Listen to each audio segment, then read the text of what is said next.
wọ́n ní gbogbo nǹkan tí èèyàn bá fẹ́ ṣe kó máa fi ipá àti òkun sí nítorí pé gbogbo bó ṣe ń ṣe yẹn lọ́lọ́run rí ẹ ó mọ̀ pé òun gbìyànjú ni tó bá wá yá ọlọ́run á wo gbogbo wàhálà ẹ tó ń ṣe jẹ́ kí n ṣe kíni jẹ́ kí n gbéga jẹ́ sọ́dẹ̀ èèyàn òun ló dífá fún iléeṣẹ́ Wisdom Yard Online TV tá a tó ti dé lọ́sẹ̀ yìí lórí ètò wa ní ìkáyé ni ẹ rí i pé iléeṣẹ́ Wisdom wọ́n fi ipá wọ́n fi òkun sí pé kẹ́ lè ṣe kíni kẹ́yìn èèyàn wá lè gbádùn wọn àti gbogbo ọmọ Nàìjíríà pátá a máa ń sọ fún yín pé gbogbo nǹkan tí ó bá jẹ́ pé ó ṣókùnkùn sáàárín èèyàn tẹ́ ò rí dáadáa iléeṣẹ́ Wisdom Television agbèjáde fún yín ẹ̀rí àti ti jẹ́ lọ́sẹ̀ yìí nìyẹn lórí ètò wa ní ìkáyé tí gbogbo yín ti mọ̀ látọ̀dọ̀ atọ́kùn yín ọmọ yín náà ni Olúwaṣeyì Ọlọ́mọ ọmọ kò dórí wù ní àti ti jẹ́ lọ́sẹ̀ yìí nìyẹn o lórí ètò wa ní ìkáyé mo dẹ̀ wọ́n pé bá a ṣe máa ń mú wa lọ́sẹ̀ẹsẹ̀ nìyẹn tẹ́yìn èèyàn wa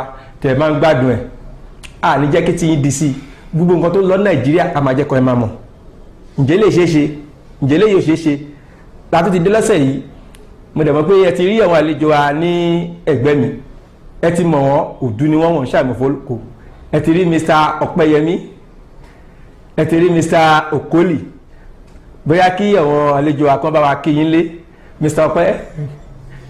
àti kí lẹ́ẹ̀kan sí rẹ̀ káàbọ̀ sórí ètò Àní Ìkáyé Ọpẹ́yẹmí Oyèwọlá lórúkọ tèmi. Yes, so ẹ káàbọ̀ sórí ètò Àní Ìkáyé èmi ní ọmọ yín your father your friend that is the hair hammer on top of the nail.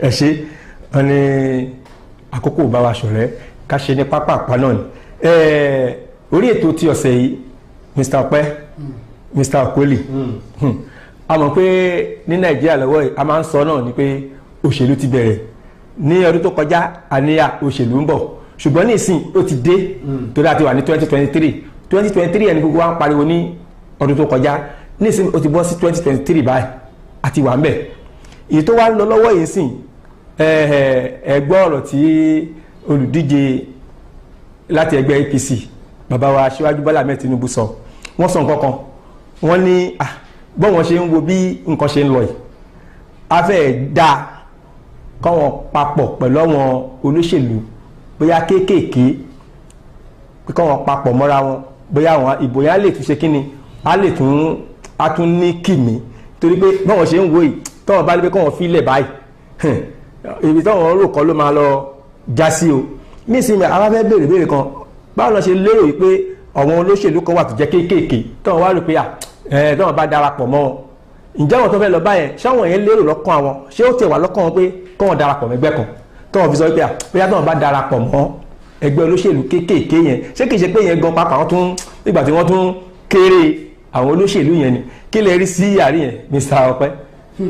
ẹ ṣe wo lóòtú akínyẹlẹ kan sí ẹ̀yin ará lé ṣe rí lórí ọ̀rọ̀ yìí tí olùdíje lábẹ́ àṣeyà ẹgbẹ́ òṣèlú APC tí wọ́n sọ wọ́n ní ìsun tẹ́rẹ́tẹ́rẹ́ báyìí òun ló máa ń di ibú. ló ń di ibú.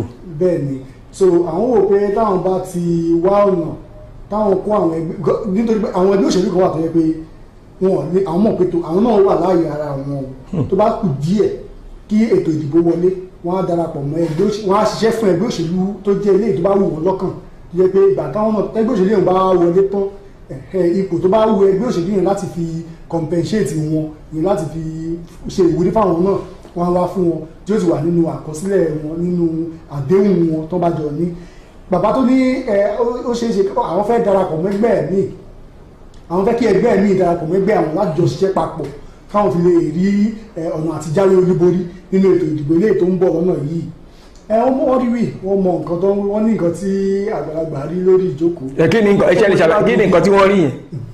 nǹkan táwọn rí wọ́n ti rójú ìjà ní làṣà díẹ̀díẹ̀. lọ́nà o. wọ́n ti wò pé pẹ̀lú bí ẹ̀mọ̀ pé kì í ṣe ẹgbẹ́ òṣèlú tí wọ́n lọ fẹ́ díje. pọ̀. wọ́n sì rí pé àwọn ẹgbẹ́ òṣèlú méjì míì tó tẹ̀ tún jẹ́ bí ògúnnágbòǹgbò bíi ti wọn àwọn náà wà àwọn méjèèjì yìí wọ́n ti wo ìgbésẹ̀ àkọ́kọ́ pé eléyìí ó dàbí pé yóò fẹ́ yọ wá lẹ́sẹ̀ lẹ̀ eléyìí náà yóò sì fẹ́ oṣooyè yìí nǹkan tí mo ní pé òun náà ó dàbí pé èrò pọ̀ lẹ́yìn tí ọgbọ́n òun la fẹ́ dá sí tó jẹ́ pé a fi lè borí àwọn méjèèjì tó jẹ́ bíi olùtakàngbọ̀ pẹ̀lú àyè ọ̀nà tí wọ́n lè gbà náà ni pé káwọn lè wá ọ̀nà láti kó àwọn ẹgbẹ́ òṣèlú tó jẹ́ ẹgbẹ́ òṣèlú tó wà lórílẹ̀‐èdè ẹ̀mọ̀ gbó pọ̀ gan kì í ṣe pé mẹ́ta péré ni àwọn míì tún wà bẹ́ẹ̀ bẹ́ẹ̀ lọ wọ́n wò pé táwọn bá kó gbogbo àwọn tó jẹ́ olórí náà ẹgbẹ́ òṣèlú ìjọ tó wá ní pé kí àwọn ọmọ ẹ̀yìn wọn kan ṣiṣẹ́ fún ẹgbẹ́ òṣèlú tàwọn dandan àwọn ó ju àwọn méjì yòókù tó ń bá takùn lọ mo sì wọ́n pé tèmi bá ń gbin wo nǹkan míì lórí ọ̀rọ̀ yìí èmi ò rò pé ó yẹ lọ́wọ́lọ́wọ́ tí wọ́n wà yìí ò pé síbẹ̀ tí ìdìbò ẹ̀yin náà lẹ́sìn wà lórí ipò ẹ sì mọ̀ pé ẹgbẹ́ òṣèlú ni ó láàmì láká wọ́n gbóúnjẹ fẹ́gbẹ́ wọ́n gbà owó bọ̀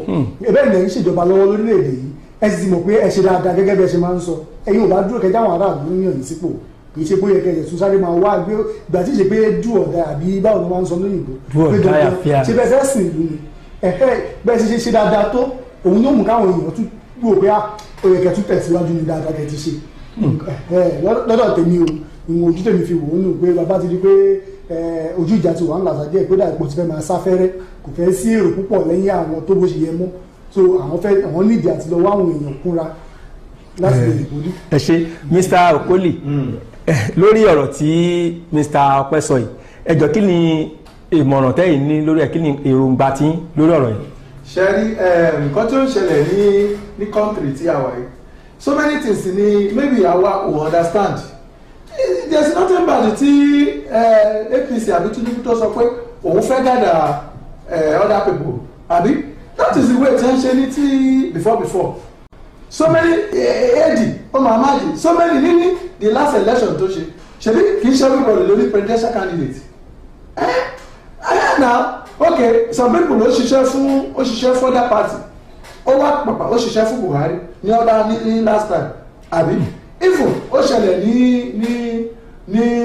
even in Ogun State the governor ó ṣiṣẹ́ fún another party then only everybody tó máa ṣiṣẹ́ ní APM kó ṣiṣẹ́ fún APC it happens na so nǹkan tí ó sọ is not a new thing let us look for other little parties to them is little because wọ́n ti wò pé bóyá a structure pọ̀ bóyá those people ní structure but wọ́n ní people so if they add 20 30 40 50 crowd ni ó need the election so maybe he's right okay fine kí ló ṣẹlẹ̀ ní state ṣé state yìí ó ní these people are plenty tí ó bá jẹ́ àwọn ní 50 tí other party ó ní bí 30 tí other one ní 50 if I add that 30 to 50 tèmi ó ti di 80 maybe that is what he's doing and you know politics you don't drive people away you gather people you tell people come and defect your party bó ṣe ń ṣe nìyẹn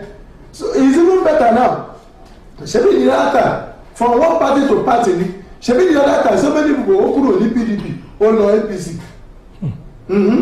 so many people like Saraki and co ṣebí they were in PDP before the election everybody ó padà sí kíní they form now they cannot so many of them were relevant but that is the way it happens so Tinubu is making a point tí wọ́n bá ní somebody tí wọ́n máa gather ilé síbi they gather and they form and they can win the election so I think that is what he is trying to do but the way that was often carried maybe they don't understand pé tí election ló bá ti dé say that is politicking that is the process and tí wọ́n bá ṣe bẹ́ẹ̀ ó wà healthy.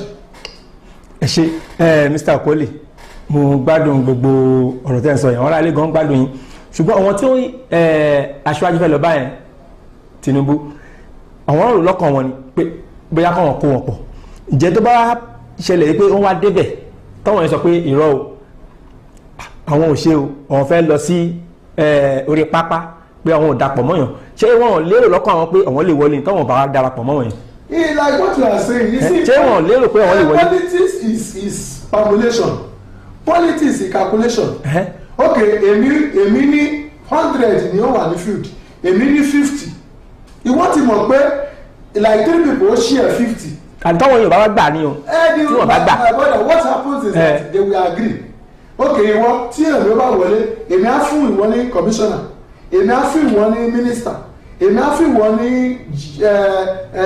chairman of this chairman of that they will agree one side ó ṣẹlẹ̀ ní Ogun State ṣebí so many people ó ṣẹlẹ̀ ní other state so they will agree tí ok ẹ̀yin fún wa ní èrè ó fún wa ní èrè tí a bá agree match tó bá fi election tán everybody ó padà sí party. kí ló dé tí àwọn náà kó party tiwọn kọ́ náà kó lọ bá wọn. ìsì game of number èmi ò ti sọ fún wọn eléyìí tí ó bá ní nọ́mbà tó pọ̀ wọ́n á di nọ́mbà sí ìsì ṣẹ́rí politics is a game of number tí wọ́n bá ní nọ́mbà ìwọ ló máa win election so that is nǹkan tó ń ṣẹlẹ̀. Mr. Ọpẹ́ èwo ni mo rí pé òun ò lè ṣe lórí ọ̀rẹ́ torí mo sọ kankan mo ní ọ̀wọ́n táwọn fẹ́ lọ bá yẹn kí ló dé tí àwọn náà ò ronú pé da pátì tiwa o ẹ jẹ́ ká náà lọ tẹ̀lé ọ̀wọ́n kan ká kó ọ̀wọ́n èrò tiwa ká kó lọ bá wọn táwọn fẹ́ lọ bá yẹn ṣáwọn ò ní lọ ṣe yẹn ni ju pé káwọn yẹn wá bá wọn. ṣe káláyé tó dáyé normal ti sọ pé kò ní burúburú bí bàbá sọ pé ó dọwọ́ ọmọ Ọlọ́run. ṣe rí àwọn ẹgbẹ́ kan wà tó jẹ́ pé wọ́n ti ní orúkọ wọ́n ti lé èèyàn nílẹ̀ already ṣóyè yín bẹ́ẹ̀ ni ṣùgbọ́n tó bá tún wá ń di ọ̀rọ̀ pé wọ́n fẹ́ darapọ̀ mọ́ ẹgbẹ́ mi ẹgbẹ́ tó kéré ló máa lọ darapọ̀ mọ́ léyìí tó pọ̀ kì í ṣe pé léyìí tó ti léyàn tó pọ̀ ni ó darapọ̀ mọ́ léyìí tó kéré. nǹkan tẹ̀sán fún wa ń sè ni pé ẹgbẹ́ àwọn tó tán pé àwọn fẹ́ èèyàn ni wọ́n pọ̀. àwọn tó ń fẹ́ èèyàn àwọn pọ̀ wọ́n sì rí pé àwọn kéékèèké yìí tó tá a bá ní pé kẹ́ẹ̀kan wà lásán kò sí nǹkan tó lè dágbé wọlé ṣùgbọ́n táwọn bá dà wọ́n pọ̀ mọ́ ara àtàwọn wọn á lè ṣiṣẹ́ gidi nọ́mbà wọn á lè pọ̀ sí. ẹ̀yin ará lé ọ̀rọ̀ lẹ ti ń gbọ́ láti ẹnu àwọn àlejò wa yẹn wọ́n ní kí wọ́n darapọ̀ mọ́ra wọn òun ni kíni nǹkan yẹn lè sọ ló ṣe lè ní kìmí àdúpẹ́ lọ́wọ́ yín a tún wá wo nǹkan kan bàbá wa pásítọ̀ Adébóyè wọ́n sọ nǹkan kan lórí àwọn olóṣèlú wọ́n ní gbogbo èrò tí àwọn ọmọ Nàìjíríà rí tí wọ́n lọ ń polówó tó lọ ń polongo ṣe gbogbo ẹ̀yẹn wọ́n ní ńṣe ni wọ́n lọ ra àwọn èèyàn wọ́n kọ́ lọ ra wọn wọ́n ṣáà lè mọ̀ pé èrò pọ̀ ṣé torí kí pásítọ̀ torí a mọ̀ pé bàbá ẹ̀rí pé wọ́n sọ látijọ́ yìí kọ́ńdẹ̀ tó lè sọ̀rọ̀ yẹn wọ́n ní wádìí ohun gbogbo dájú ni ó dàbí wọ́n ti rí ilẹ̀ bẹ̀ ṣé tí àwọn olóṣèlú yìí sẹ́yìn náà nígbàgbọ́ bẹ́ẹ̀ ṣé tí àwọn olóṣèlú yìí tí wọ́n bá tí lọ ra èèyàn wá sí ibi ìpolongo ṣé wọn ò lérò pé wọn lè ṣe ni àbí kí ni èrò ọkàn wọn tó fi lọ ra àwọn èèyàn pé ẹ máa bọ̀ níbi ìpolówó ṣé pé kọ́ lè mọ̀ pé wọn náà pọ̀ àbí kí ni ìtumọ̀ ẹ̀. ṣe rí olóòtú wọ́n ní tó gùn ẹni bá dá ní lójú àfi gbárí ṣe rí ọ̀rọ̀ pé wọ́n lọ ń wá èèyàn kúnra pé wọ́n tún sanwó ni wọ́n ní wọ́n sanwó wọ́n rà á.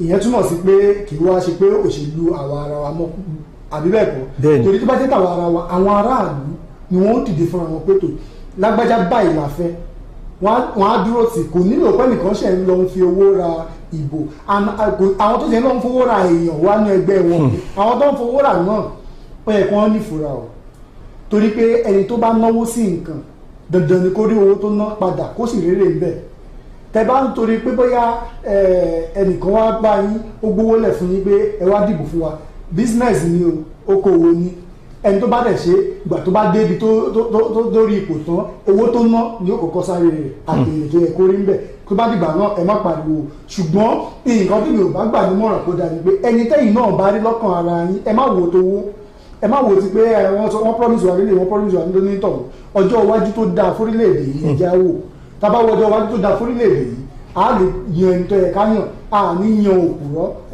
ọ̀jẹ̀lú sí ipò kápẹ́ lólóṣèlú ẹni tó jẹ́ pé ìmọ̀ tara rẹ̀ nìkan ló mọ̀ a ní irú ẹni bẹ́ẹ̀ sí ipò ṣùgbọ́n tá a bá rò dáadáa pé ọjọ́ iwájú ń bẹ fún wa fún àwọn ọmọ wa a yàn ẹni tó yẹ ẹ má torí owó tẹ́nìkan wá gbé wá pé ẹ wá darapọ̀ wá kẹ́ ẹ fi darapọ̀ ẹ tẹ̀lé ẹni tẹ́ ẹ bá mọ̀ pé ó jẹ tó wù yín tẹ́ ẹ pé ó lè tukọ̀ orílẹ̀-èdè yìí dáadáa wọn bá wọn mọ̀ràn tó yìí. ṣé ó ti ẹ̀dá náà pé kí wọ́n máa ṣẹ̀lẹ̀ máa ra àwa èèyàn nítorí pé wọ́n fẹ́ lọ ṣe ìpolongo àbí àwa èèyàn gan tí wọ́n ń rà náà pàápàá gan ṣé àwa gan ò lérò ẹni tá a fẹ́ tẹ̀lé fúnra wa ni tó fi jẹ́ pé wọ́n máa wá rà wá Mr. Okoli àbí kí lẹ ní ó ṣe ìkáyà náà ní. ìwọ jókòó ìwọ sọ pé Nàìjíríà ló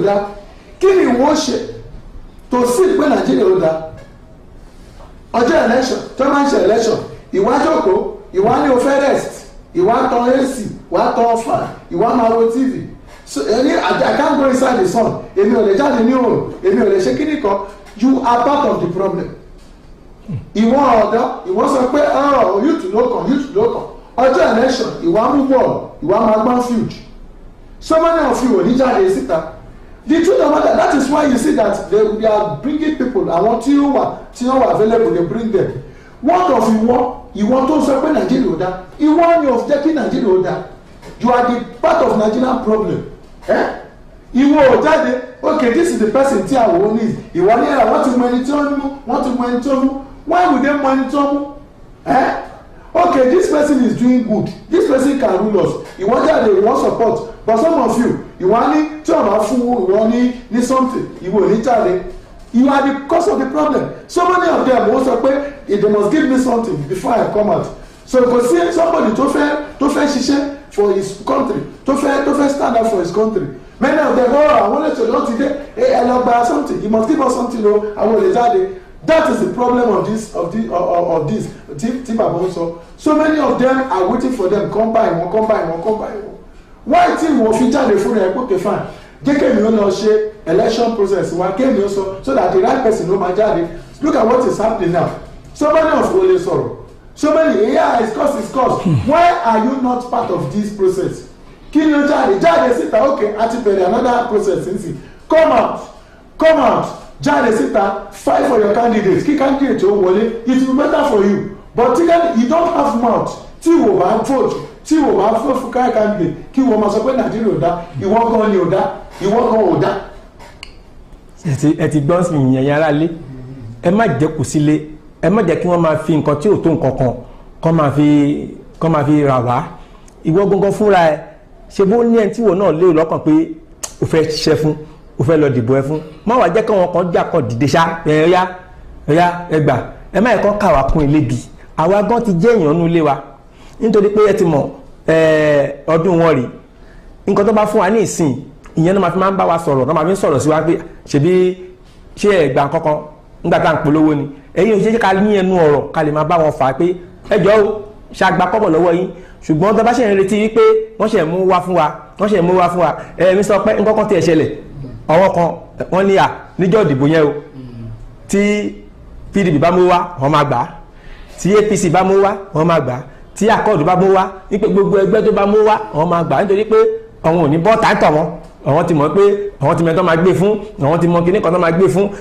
èrò ọkàn yẹn bóyá ká bá lè bá wa yanjú ẹ̀ fọ́wọ́n èèyàn èrò yẹn máa ń ṣe kíní àwọn ti mẹ́ ibi tí ìbò yẹn ń lọ kò dìgbà tó wọn bá ṣe ń ṣe wàhálà kí ni nǹkan tẹ́ lè sọ fọ́wọ́n èèyàn wa gọ́gọ́ lórí ọ̀rọ̀ yẹn kán tiẹ̀ mú yẹn kúrò lọ́kàn ṣe pé èèyàn kan náà máa gbé fún. ẹ ṣeun olóòtú ṣe lórí ọ̀rọ̀ pé bóyá wọ́n ń gbé fẹ́ nìkan àwọn ò gbé fẹ́ nìkan yìí níta bá wò dáadáa ètò ìdìbò tó wáyé kó tó di pé ààrẹ Muhammadu Buhari wọ́n jáwé olúborí wọ́n di ààrẹ orílẹ̀-èdè yìí a rí i pé ààrẹ kan ló wà ń bẹ̀ tẹ́lẹ̀ kó tó di pé ààrẹ Muhammadu jáwé olúborí gbogbo èèyàn ló sì ní lọ́kàn pé ààrẹ tó wà ń bẹ̀ yóò lo agbára tó ní gẹ́gẹ́ bí ààrẹ láti rí i pé òun sì padà sí orí àlééfà padà ṣùgbọ́n sẹ́yìn náà rí i pé ìgbà táwọn ọmọ Nàìjíríà jáde tó wọ́n dìbò wọn bó ṣe yẹ kí wọ́n dì í nígbà náà tó ń pariwo pé change la fẹ́ tí ọ̀pọ̀lọpọ̀ èèyàn sọ pé ẹnìkan yóò gbogbo wa fẹ́ dìbò fún tó ń sì dìbò fún ṣó wọlé àbí ò wọlé ṣé wọ́n ní ẹnìkan kan tó ní lọ́kàn tó fẹ́ gbé fún àbí ìbò yín kọ́ ló bá àwọn èèyàn wọlé ìbò yín ló máa gbé àwọn olóṣèlú wọlé kì í ṣe pé wọ́n lẹ́nu kankan tún wá ká ní wọ́n ti lẹ́nu tí wọ́n ní lọ́kàn ní gbogbo bọ́ ṣe wá ń bá yín kẹ́ ẹ jọ ẹ jẹ́ ká ara yín kẹ́ súnmọ́ wa wọn ò ní wà wọ́n ti mọ̀ pé àwọn ti léèyàn kan nílẹ̀ ṣùgbọ́n wọ́n pé agbára wà lọ́wọ́ yín ẹ̀yin aráàlú láti dìbò fún àwọn ìdí nìyí tí wọ́n ṣe ń fi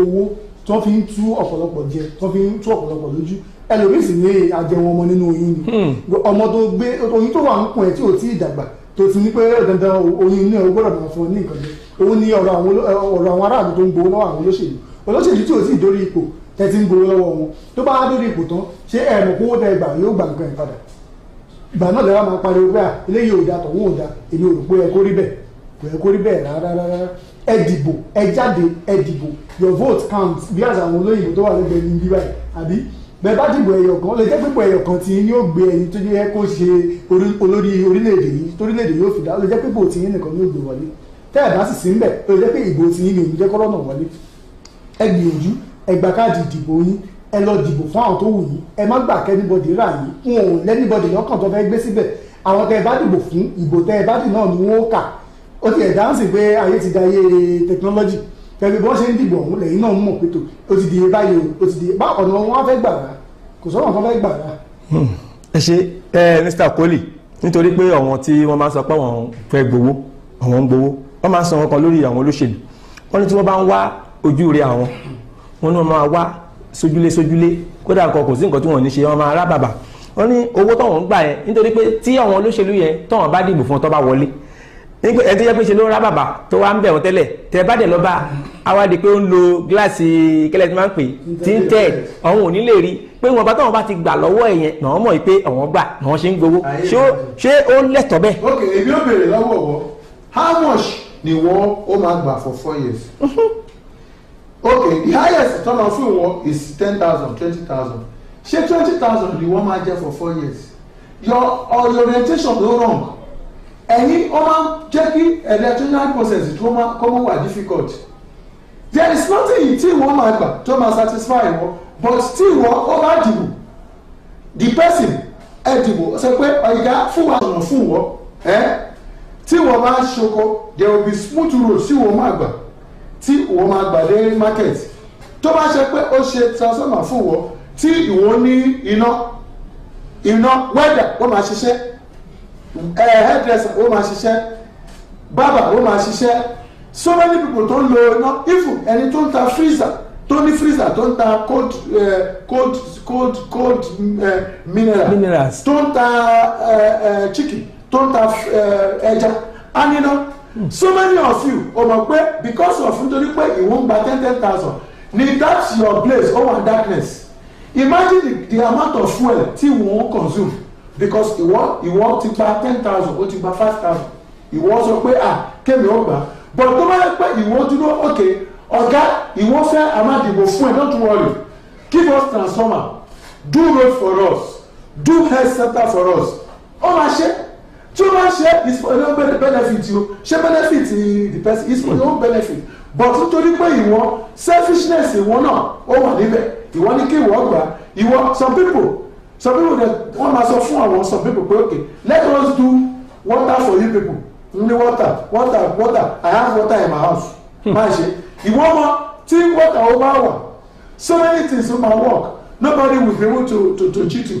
tí market ó bá wà so many of you will go to market there will be good road there will be so many of you are not ready kí wọ́n repair the country so many of you want them to repair your stomach and that is the problem tó ṣẹlẹ̀ ní country nǹkan tí èmi máa sọ fún ẹni pé ìwọ stop demanding pé kàn fún ẹni this kàn fún ẹni that demand kàn ṣe something kàn máa benefit community ìwọ tí wọ́n bá ṣe something tó máa benefit community ìwọ ó máa benefit here for life it is not only 4 years yet I will mention the governor of that state in that state was living in that community nígbà tó wá the military governor of the state ó wá rántí pé some place dey yóò ti ṣe small ó fún wọn ní road good road ó fún wọn ní hospital the place is in Ikorodu there was one day tí àwọn ọdẹ èmi rí bush tó wà bẹ́ẹ̀ èmi rí títì èmi ní kí ló ṣẹlẹ̀ níbi wọn ní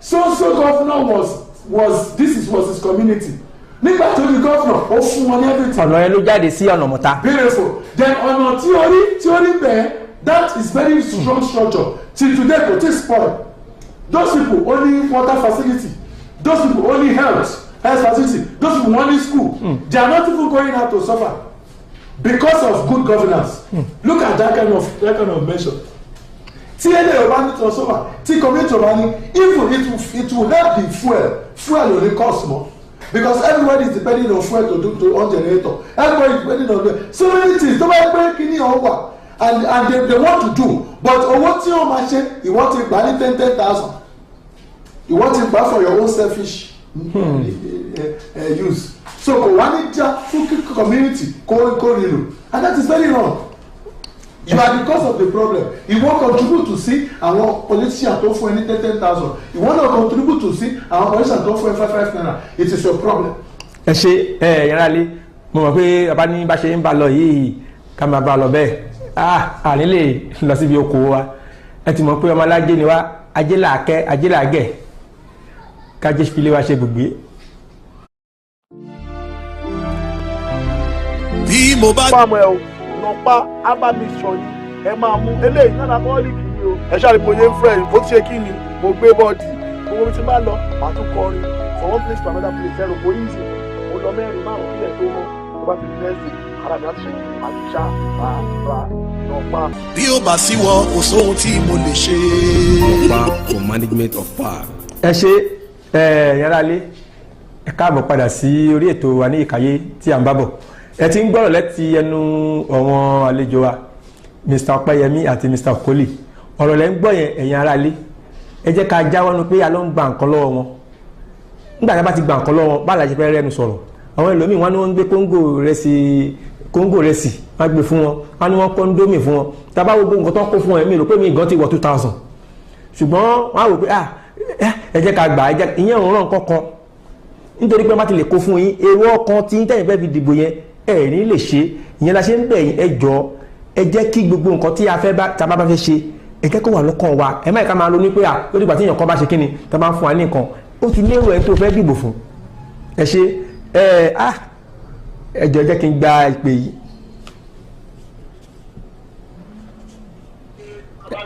hello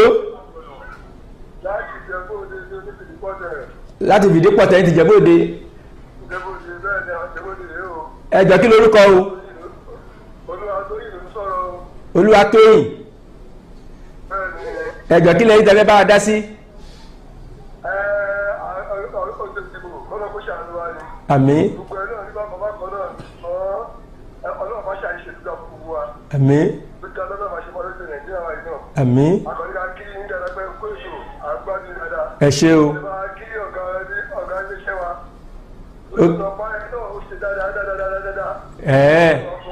ṣé pé ńgbà tẹ́ ló nà pa yẹn ó dáa ó dáa wọ́n ń gbọ́ wọ́n ti ń gbọ́ ẹ ṣé gan ẹ ṣé o ẹ ṣé wọn náà wọ́n gbà wá nímọ̀ràn ni ẹ ṣé o ẹ̀yin àlejò wa ìtí mo tún fẹ́ tún lọ rè sà àwọn aláṣẹ olùdìbò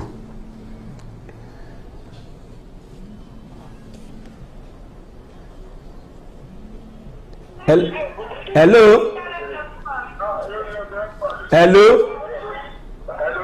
ẹjọ́ kí lórúkọ ọmọlẹ tí ń pè láti Jẹ̀bú-Òde ó máa ṣọwọ́ yín kí lórúkọ o. àmín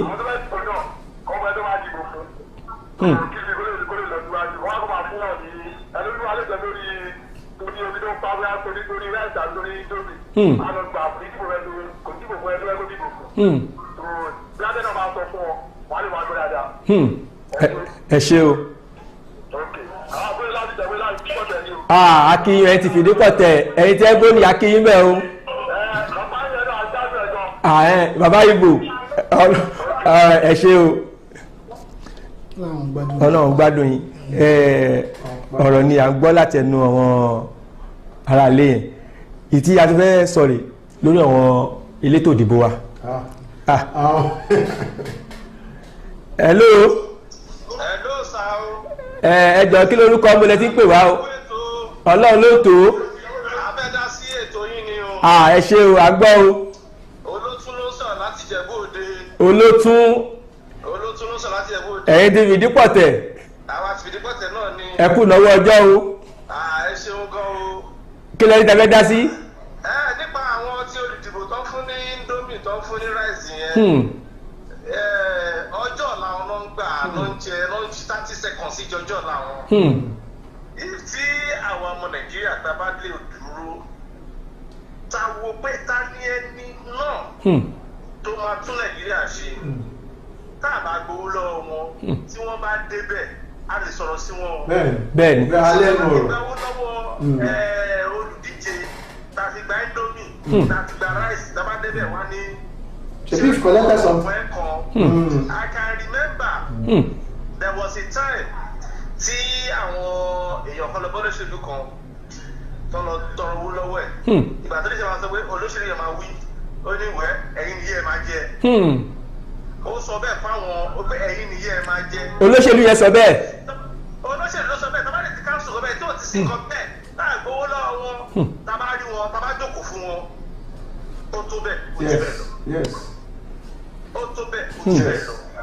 ṣùgbọ́n tí àwọn ọmọ Nàìjíríà bá lè gbọ́ ọba yẹn sọ yìí kọ́ má gbowó lọ́wọ́ olùdìbò kọ́ má gbowó lọ́wọ́ olùdíje wọ́n ra fi wọ́n lẹ̀ tó bá ti débẹ̀ ẹ jẹ́ ká tẹ̀ka wá síbi tí amọ̀gbẹ́ ẹni tó máa tún constituency wa ṣe tó máa tún ṣe for us. ẹ jẹ́ ká dìbò fún wọn. ẹ ṣe gan olórí tún láti Ìjẹ̀bú-Òde à ń gbádùn yín ẹ ṣe gan ẹ̀yin náà ẹ bá wa sọ fọ́wọ́ èèyàn náà ẹ sọ fún wọn kí lẹ rí.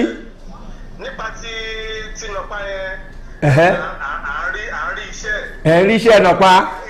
àríṣẹ́ nọpa iléeṣẹ́ ìrọ̀lẹ́ wálẹ̀ lágbàá. àmì. èké ló máa lọ. àmì. wisdom yard náà ní wálẹ̀ o. àmì.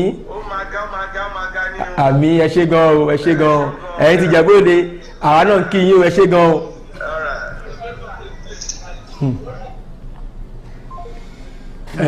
ọ̀rọ̀ ni a ti gbọ́ yìí ẹ̀rí kọ́ wọn aráalé níyẹn gan ọ̀rọ̀ kan wà gan tí ò tẹ́ lọ́rùn ẹ̀rí kọ́ wọn gan tó ń sọ pé kọ́ wọn má gbà bó ṣe gbọ́dọ̀ wà nìyẹn ó ga o. hello ẹgbẹ́ kí lórúkọ ń bẹ̀rẹ̀ tí ń pè. orúkọ tèmi ni kúnlé adéyẹmí àyàtẹ́bùnì láti Ìjẹ̀bú-Òde. ọmọ Adéyẹmí ẹ̀gbọ́n Wálé kọ́ nìyẹn. bẹ́ẹ̀ ni o. àní nọ́mbà wà ní abẹ́ká ọkọ̀ dúpẹ́ lọ́wọ́ iléeṣẹ́ yín. àmì.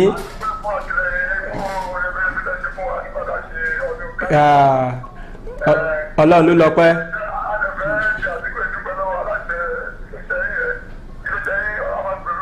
àmì. nípa tí òṣèlú tó kẹ́ ń bọ̀ iná kẹ̀ ọlọ́run aṣáájú wa o. àrírí dààmú àmì. lọ́dọ̀ ẹ̀ ṣe Nàìjíríà ti òṣèlú jù ọ̀dà ẹ̀jẹ̀ ni.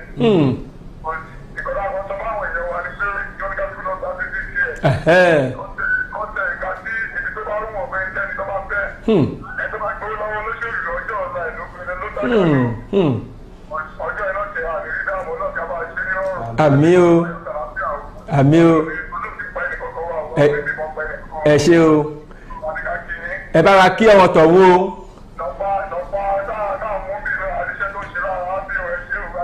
ẹ̀tún bàbá bá polówó ẹ̀ wọ́n tẹ̀ tí wọ́n gbọ́ bẹ́ẹ̀ ṣe sọ ẹ̀ náà. àmì àṣe ẹ bá wa kí ọmọ tọ̀hún náà o. ó sì gbogbo wọn bẹ́ẹ̀ ẹ bá wa kí wọn o.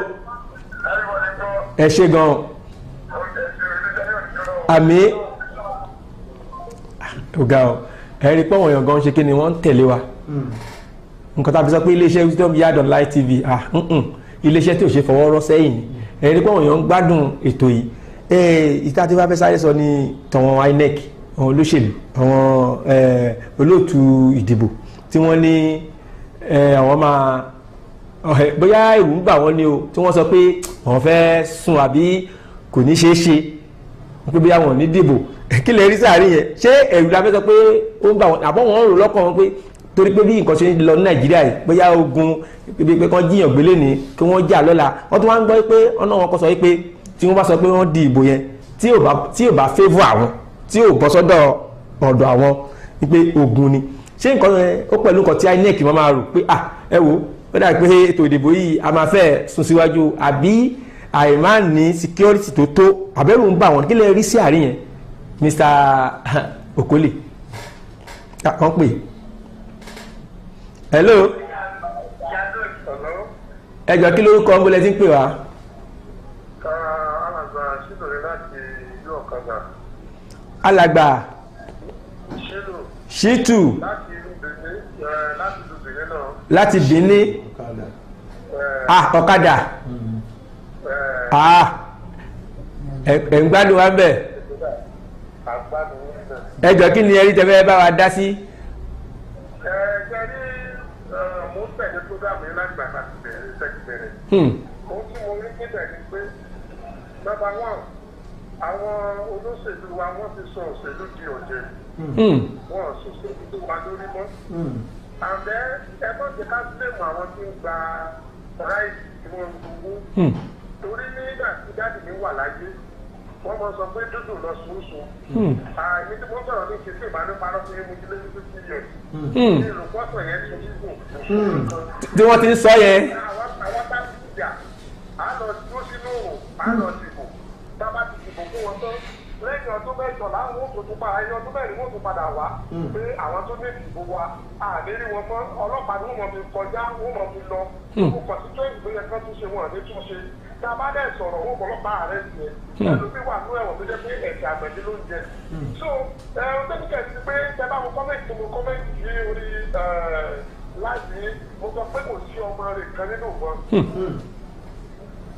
kò sí ọmọ rẹ̀ kan nínú wọn bọ́dún tí èmi kàn tẹ́lẹ̀ ń bẹ ọlọ́run ní pé ẹni tí ó ṣe dáadáa á lè sọ pé nìkan ni ó ṣe dáadáa ẹni tí ó ṣe dáadáa tí ó rọ nàìjíríà lọ́rùn oníkọ́nà bá wa fi síbẹ̀ torí kì í ṣe ìbò tá a ti di táǹtì ni wọ́n ń kà ẹ má jẹ́ ká parọ́ fún wa ìbò táǹtì kan ni wọ́n ń kà ṣùgbọ́n àwọn òjijì wa bọ́ náà pé ẹni tá a fẹ́ kó wá náà mọ́ ní òkú ìṣèjìlẹ̀ bẹ̀rẹ̀ ká fi ilẹ̀kẹ̀ sí ìjọba ẹlòmíì ṣẹ́gbọ́rọ̀ mi so kọ́nà bá wa wọ́nú wọn àdúrà tá a lè gbà ní ẹni wá wò ó ní àti àwọn tó jẹ́ kírísítẹ́nì àtàwọn tó jẹ́ mùsùlùmí àkànpé ni èmi kàn fẹ́ tẹ ìjọba tó ti bá tẹ ẹ lè ṣe lórí láìsí nígbà pé ẹnìbọ̀dì tó bá padà wọlé ká má fi kùránì àti sílẹ̀lì ká má fi kúra fún ọmọ kí wọ́n fi àfọ̀ṣẹ́ wọ̀kú àti àwọn nǹkan míì ká fi kúra fún ọmọ ní wọ́n bẹ̀rù ọlọ́ọ̀mọ́ kò sí bẹ̀rù ọlọ́ọ̀rí kò sì tọ́ àwọn kan pé kùránì èèyàn ti ń pààyàn kó tó di pé wọ́n orí oyè àbẹ̀ gbé kùránì à ń gbé bíbélì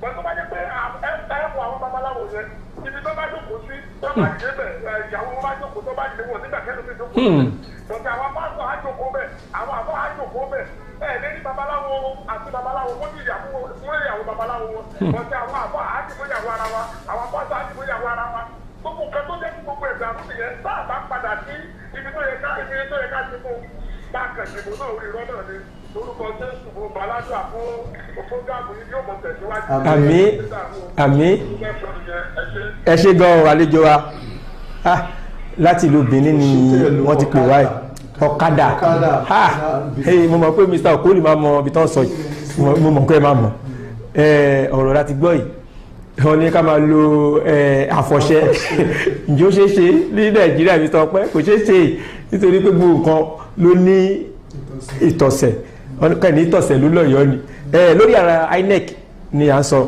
kí lè rí sí ọ̀rọ̀ yẹn ṣé ẹ̀rù ló ń bà wọ́n ni wọ́n sọ pé àwọn rò pé wọ́n lè ṣètò ìdìbò yìí o àbí kán káńsù ẹ̀ torí pé àwọn náà gbogbo wọn tó ń lọ Nàìjíríà yìí kí lè rí sí ní ṣókí.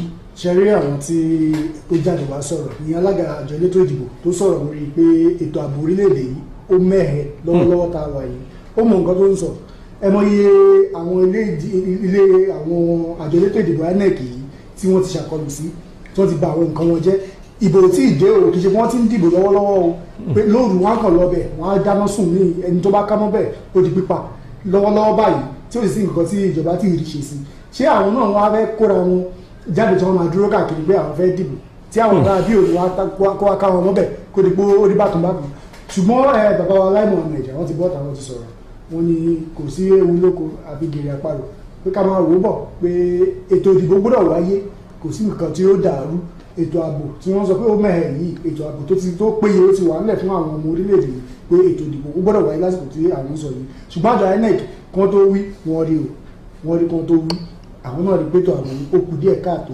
kíjọba náà kọ́ ètò ìgbésẹ̀ ní kíákíá kó gbẹ ní lọ ní ìrọ̀wọ́ ìrọ̀sẹ̀. ṣé pé nǹkan tẹ́yìn sọ ni pé bí ẹ̀ṣẹ̀ wo nǹkan yìí tá INEC bá lè sùn lè rọpọn tì yín báyìí àbí ẹ̀kọ́ bẹ́ẹ̀ náà ṣe rí àbí. àjọ INEC sọ pé àwọn fẹ́ kó ṣeé ṣe káwọn sùn wọn láwọn ti fẹ́ sùn wọn ló ṣeé ṣe káwọn sùn àwọn tó jẹ́ olórí lórílẹ̀‐èdè tó ń darí ìlú lọ́wọ́ wọn ní kò sí nǹkan tó jọ dandan wọn gbọ́dọ̀ dìbò.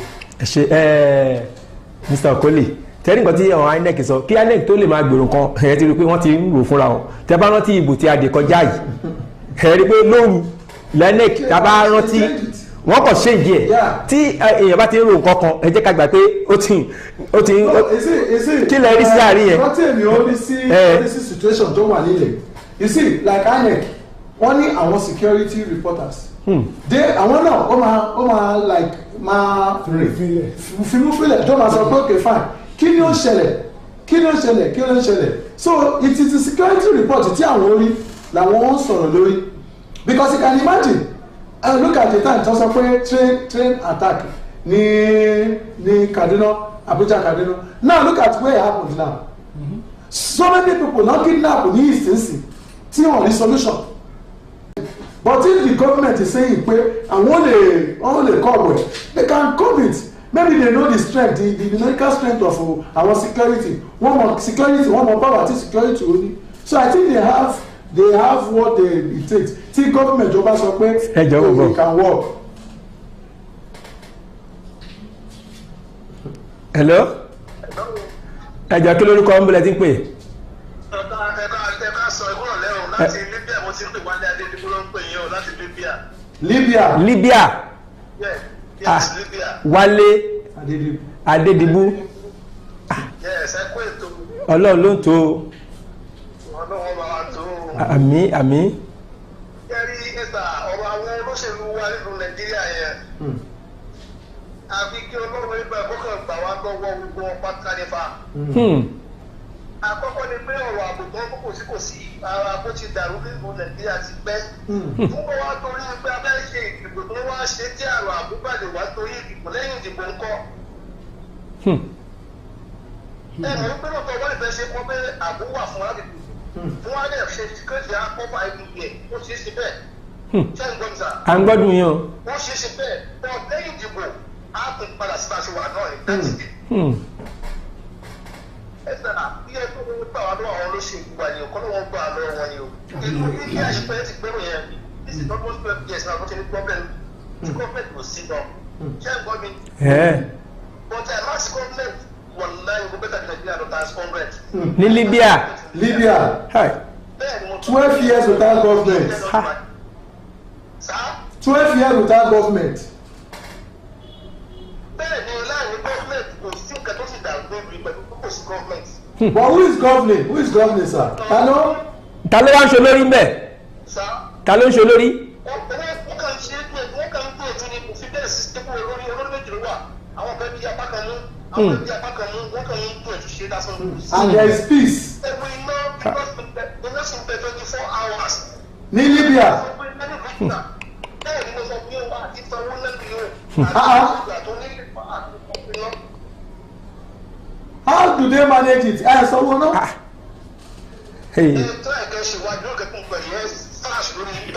Kò sí wàhálà ẹ lè parọ́. Omi free, iná free, ìwọ̀n ẹ̀fẹ́ mú epo lọ́jọ́ òníta wà yìí epo wọn 1 dinar, ó sì ra 6 litre. 1 dinar dàbí 100 naira Nigeria money. 1 dinar. Ó sì ra 6 litre torí ẹ̀rọ 6 litres.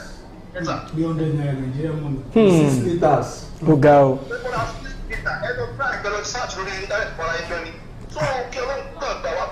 That's in Libya. Ẹ ṣé o.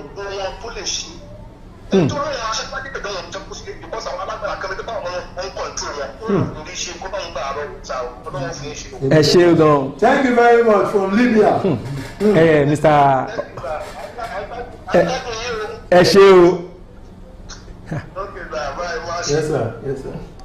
Mr. Ọpẹ́ ẹ̀gbọ́n kan tí ẹni tó pè gbẹ̀yìn sọ ni láti Libya wọ́n ní àwọn òtún níjọba ẹ tún gbọ́ òun ò níjọba bóyá 12 years nothing wà. iná dẹ̀ tún wà lórí bó ti síjọba. free light. ẹ̀gbọ́n tó ń gbé orílẹ̀-èdè ó tún wá bẹ́tà Nàìjíríà. ó ló tún bẹ́tà Nàìjíríà ẹ wá ṣe ẹ wá ní pé kí ọmọ Nàìjíríà tó wà lọ́hùn ún gbẹ̀yẹn ṣe máa ní pé ẹ máa lérò pé wọ́n máa wá bí. ẹ jẹ́ ká jọ wò ó ṣe é rò pé wọ́n máa padà wá sí Nàìjíríà ìlú tó wà tí ò síjọba ń bẹ̀ tí wọ́n dẹ̀ fi ń lo iná wọ́n ní 24 hours. ẹ̀yin ìjọba wa ẹ jọ̀ọ́ torí Ọlọ́run. ọ̀nà tí wọ́n ń bí a sì sanwó owó tẹ̀ san bẹ́ẹ̀ ní nínú lò.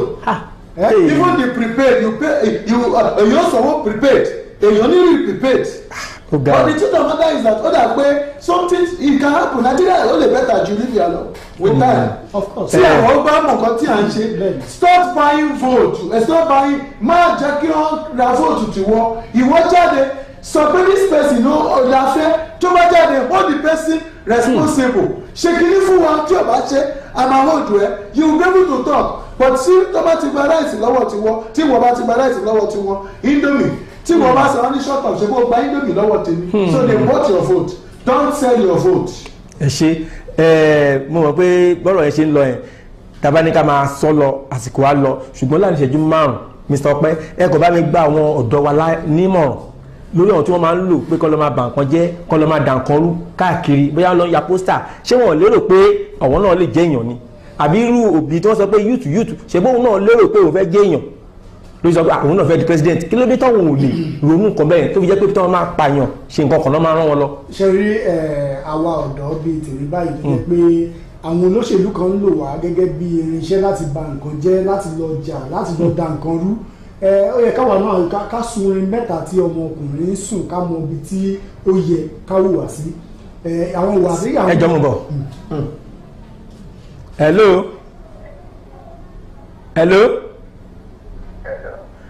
ẹjọ́ kí lórúkọ ọmọdé tí ń pè ẹ bá a sọ̀rọ̀ sókè. ẹ kúrò lẹ́. Balógun Olúṣọlá Daniel láti bó láti Badagry ẹjọ́ kí lẹ rí sí ọ̀rọ̀ yẹn o kí lẹ fẹ́ bá a dá síbẹ̀.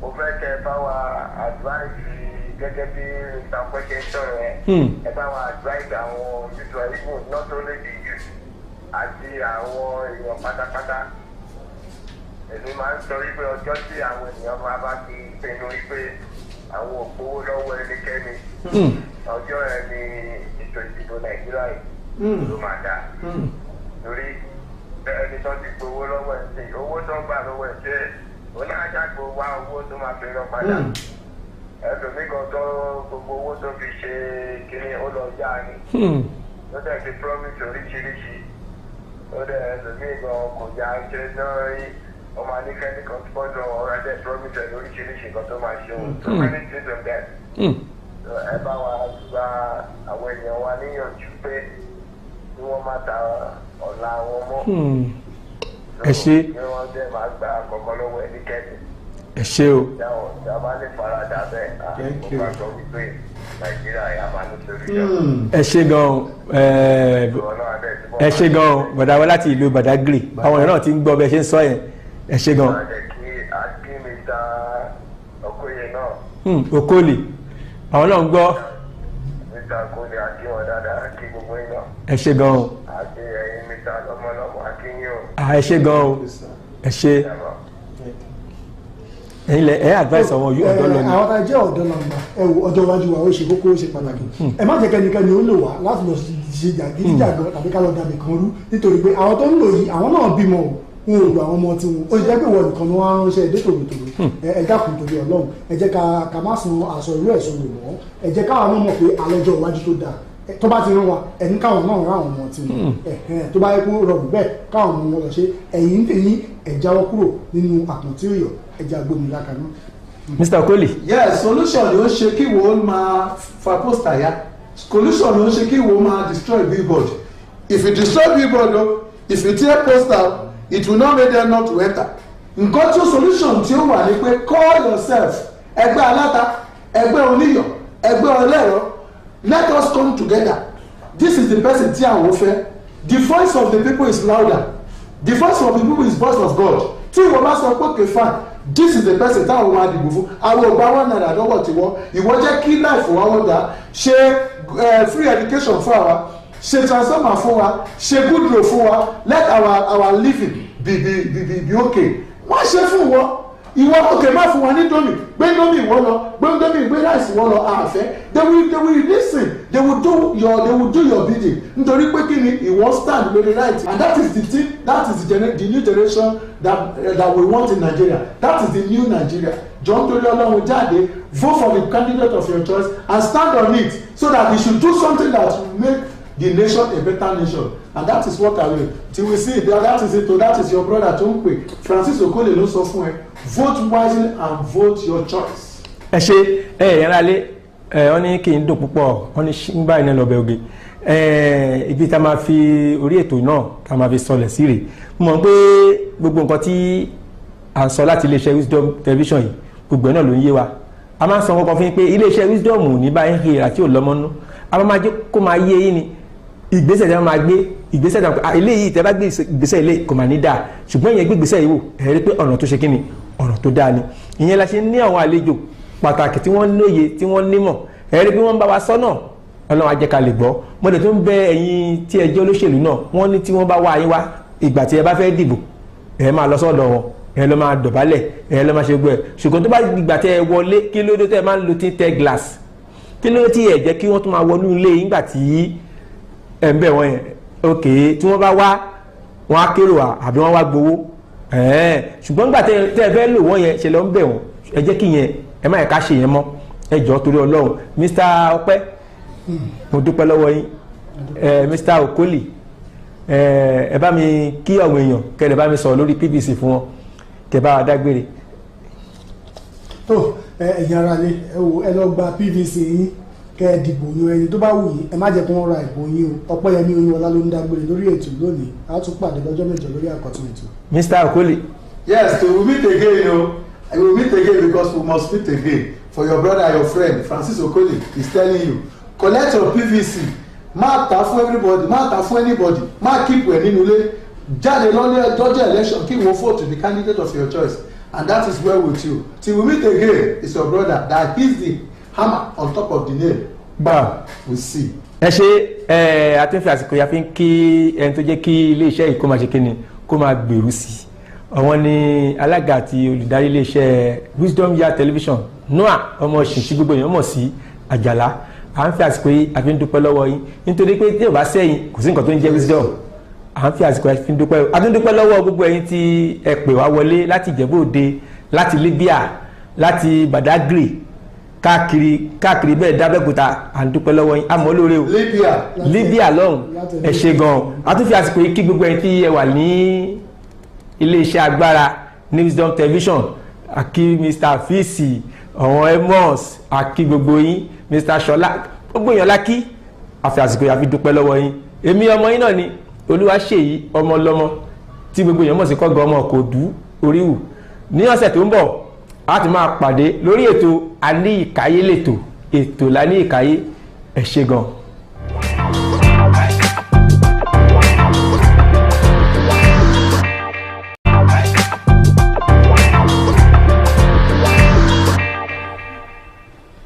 I have a lot of prayers, I have a lot of things I would like to achieve in life.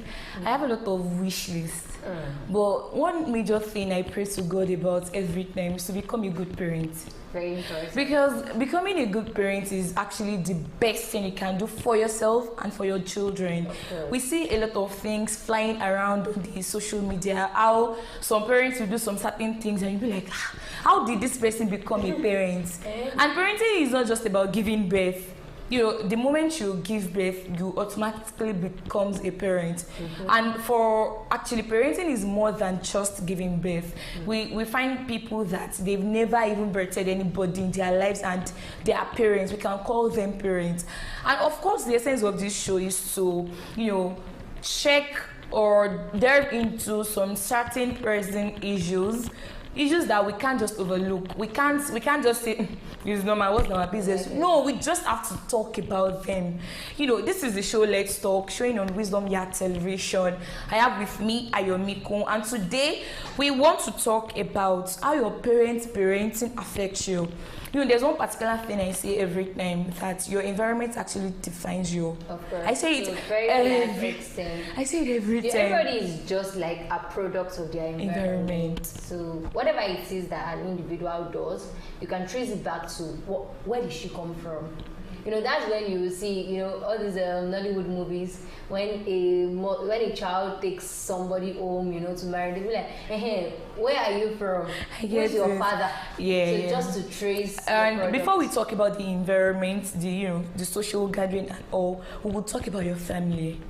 The family is the smallest group of society. Socialization. Yes, exactly. Thank you. So before we can start saying your environment defines you, the family you come from actually has a lot to say about you, because even if you're in a good environment and your family is not good, forget it.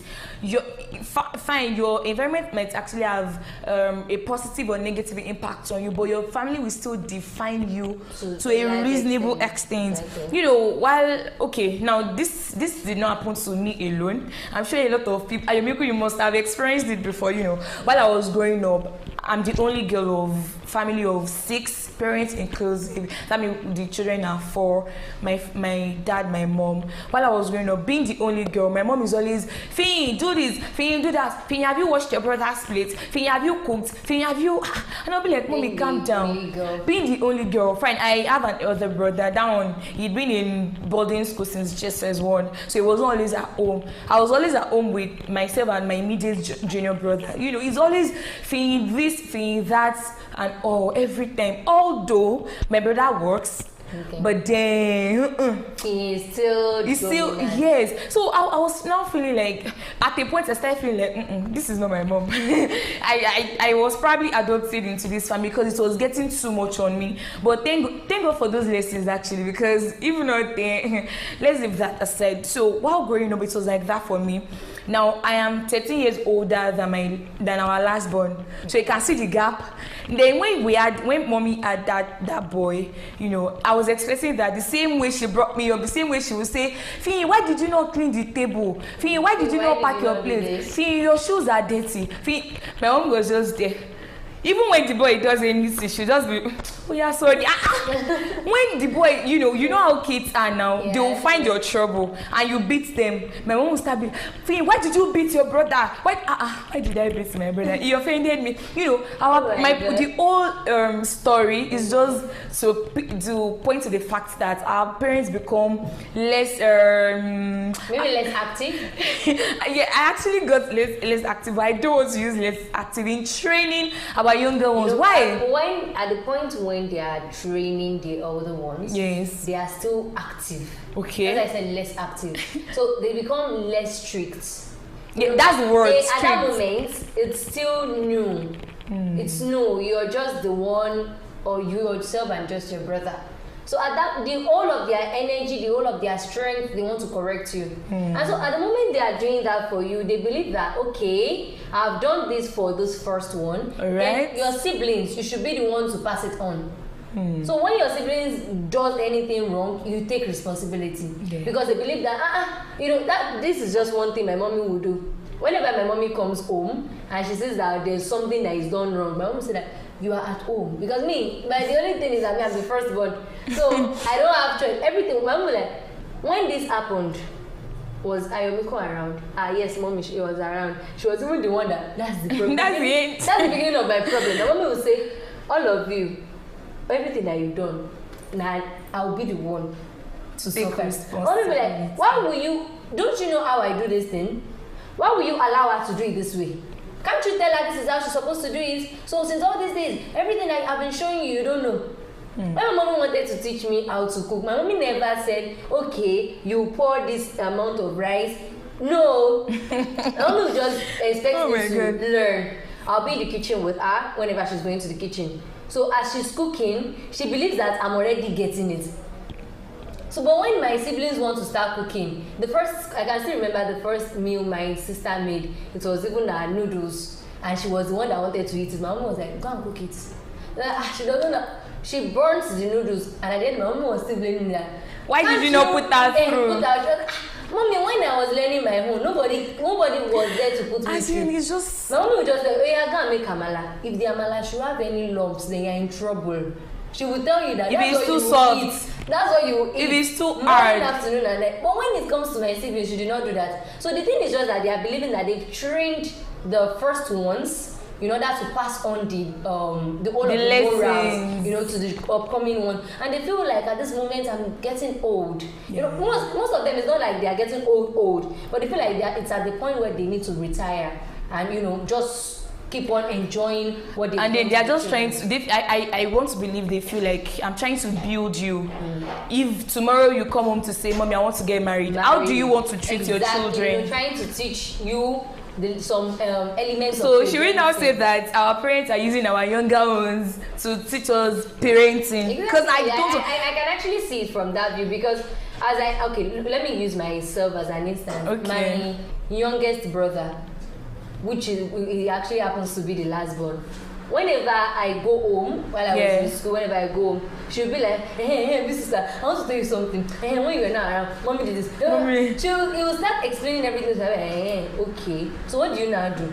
Okay, no, you're not supposed to do that. Okay. So I was learning something from him that this is just the way I will come back from work and my daughter or my son wants to tell me everything that has happened. And you have to listen. And I have to listen. Because sometimes they'll be telling me things and to me it does not make sense. But I just have to be very patient because at that moment you are not patient with him, he will be like, you don't want to hear the same thing as my mom. You know, it feels like when my mom or my dad does anything that he doesn't like, he can always call me to tell me. The same thing from my for my other siblings. If my sister is in school now, whenever she needs anything, she will call me first. My sister, I even want to ask her anything. Ask her now. You know, she'll be like, you know the way she'll be doing now. That's why she will say that, hey, can you go? And you know, ask, this is how you do this. She needs guidance from me. And not be saying that like that, Miss Eva, I guess sense. Because Miss Eva, I still need guidance to some extent. But she believes that she can trust me to tell some things that she feels if she tell my mom will not get it. You know, my mom might be quite, but when she tells it to me, I can tell, okay, put it this way, put it that way. And from there, that's what I'm learning. I'm trying to develop my mental skills.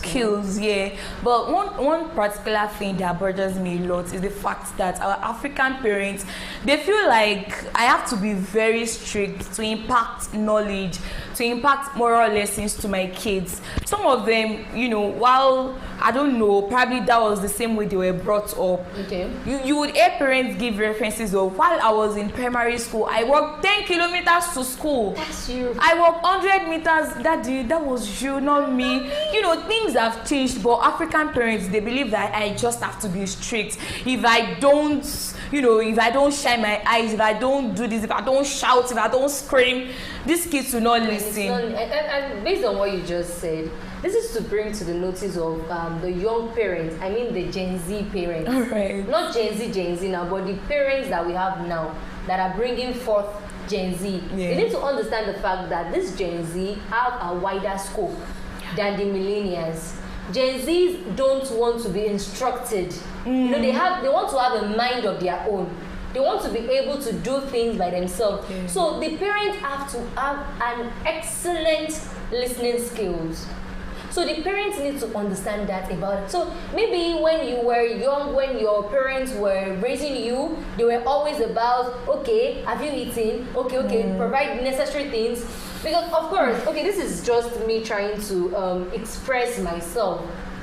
Whenever there are sometimes I really want to talk. But this is just like whenever I'm getting myself, you know, trying to be all called up, my mom will be like, is it because we've not cooked? Oh yeah, go and eat. I saw a meme sometime, I think this week. Mommy, I'm hungry. Don't worry. Mommy, I'm depressed. Don't worry, food will soon be ready. What's the correlation? When I saw that meme, I was just like, typical my mom. You could relate. My mom would be like, if you tell my mommy that you are sick, she'll tell you, go and sleep. You know, she believes that you need to sleep. When you sleep, you are okay. But sometimes that's not what I need. Actually, I was always expecting her to, you know, to feel it, to feel my emotion. But no, then she cannot. She cannot, because while she was growing up, there was nobody to feel her emotion too. So at the long run, she ended up passing it on to me.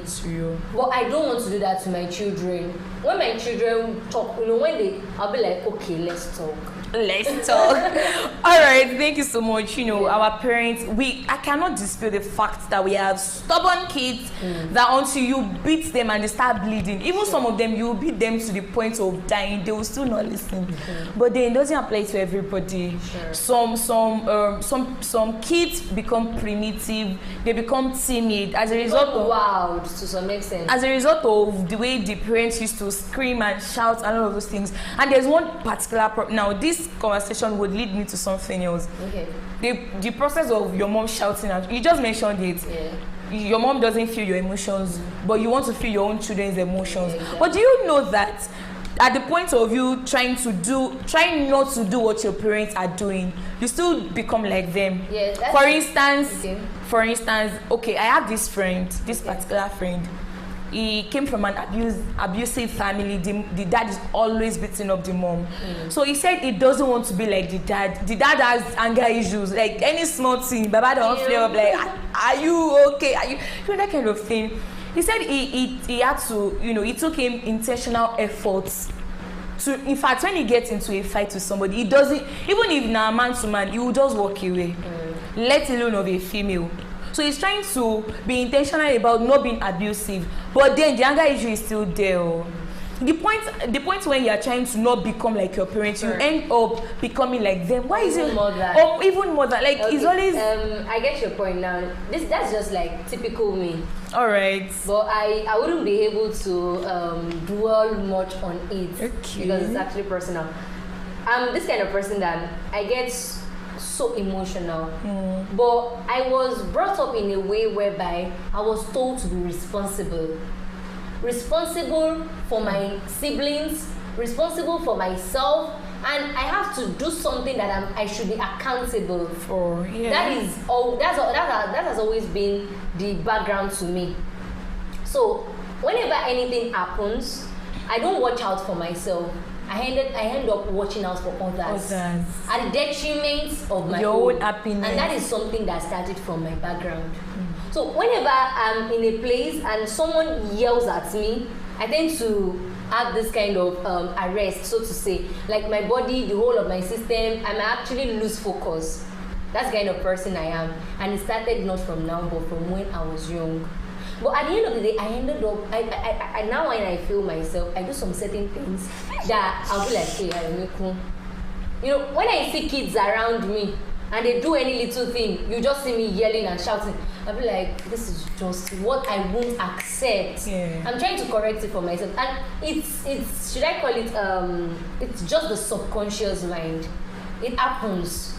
Only if you concentrate and you be like, I really want to change this. Be intentional, like you said your friend did. Be very, even at the point of you being intentional, you might actually get to a point and you'll be like, I'm still doing it. I have this resentment, so to say, towards the other gender because of some kind of background and some stereotypical idea.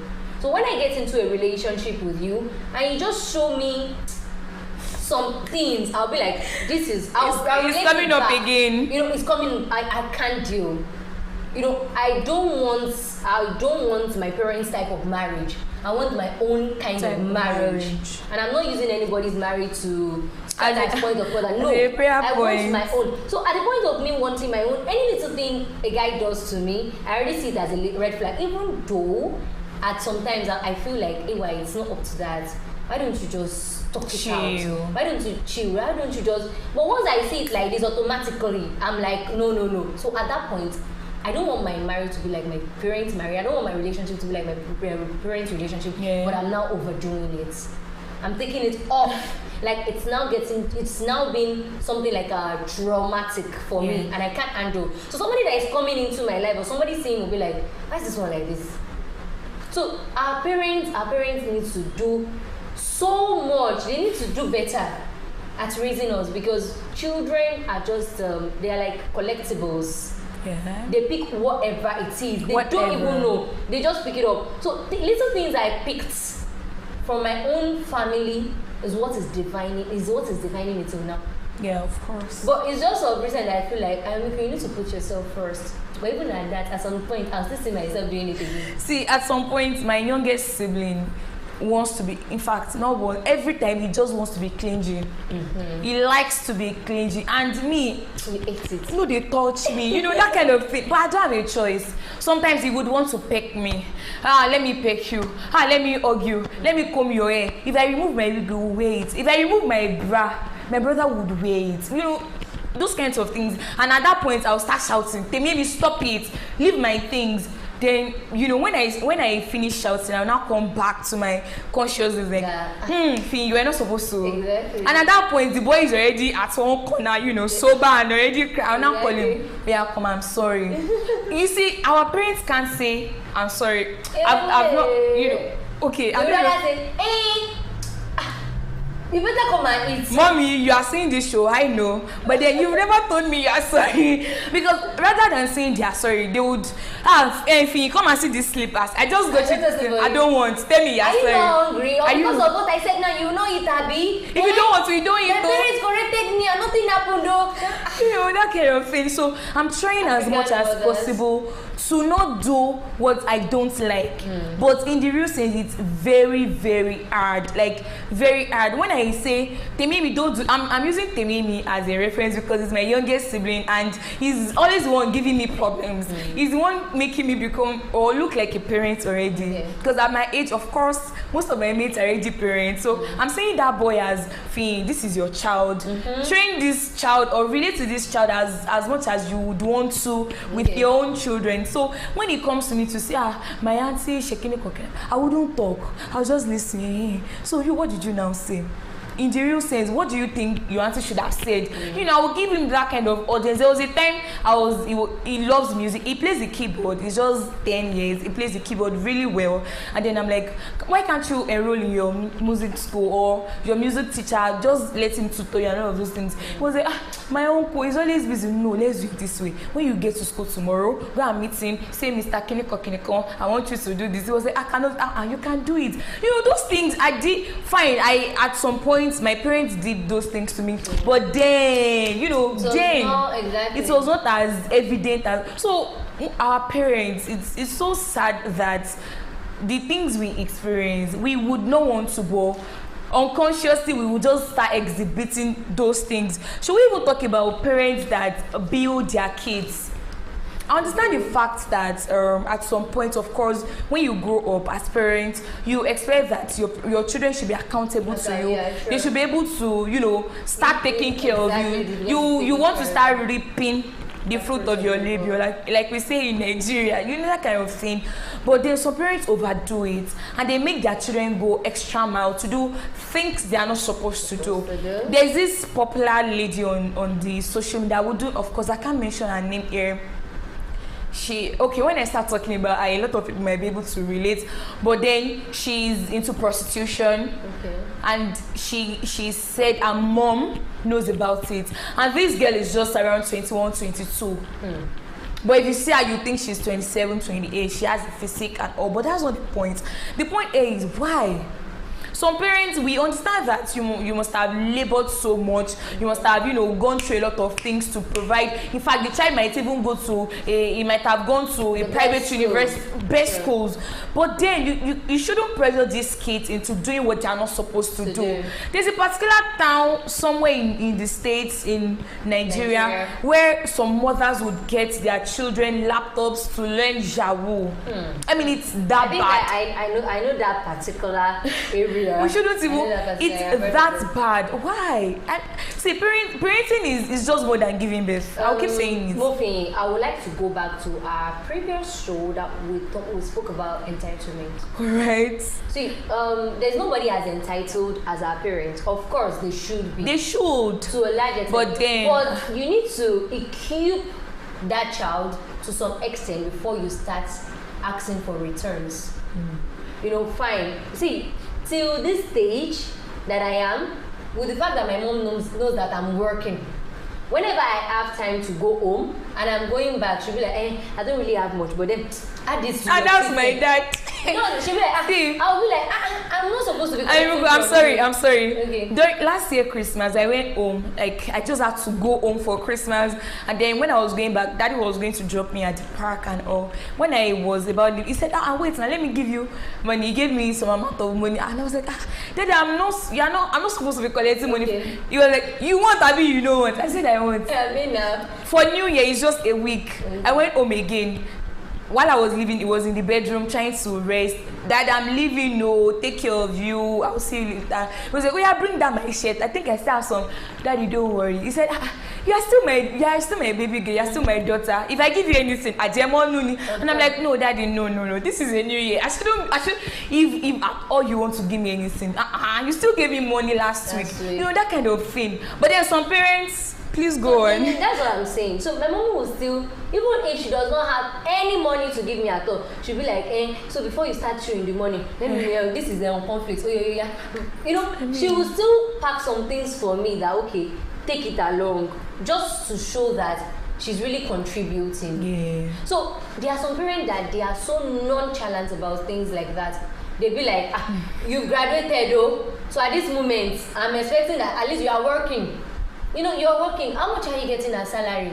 You know, as a young person, you are just trying to get your life together. And there's this mother that is expecting, or this father that is expecting that, my child has started working, you know, so you need to bring in some money. See, even if your child starts working, at least for the first 3-2 years, there's actually no manual to it. Yeah, I get it. There's no manual to it, but then let the child settle. So they say that you will know that, okay, this child is, even all of these things, I don't see parents asking as even right. As an individual, I know what is right to do for my parents. Yeah. Because I was never blind.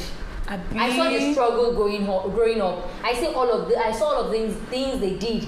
Is it the 4 years in the university? Is it the 6 years in the secondary school?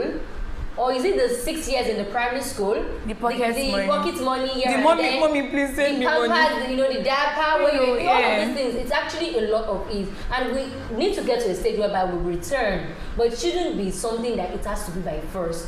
When you see, I know of a particular mother. This woman, her son is just 15 years old, but this son has a car.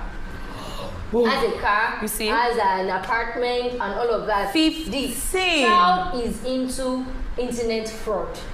And of course, it makes money. The mother knows about it, and it's even the mother that would be taking that child to do some things. Some initiations. Just for protection and all. So that shows you. So that takes me to the fact that some parents are not even worth to be parents.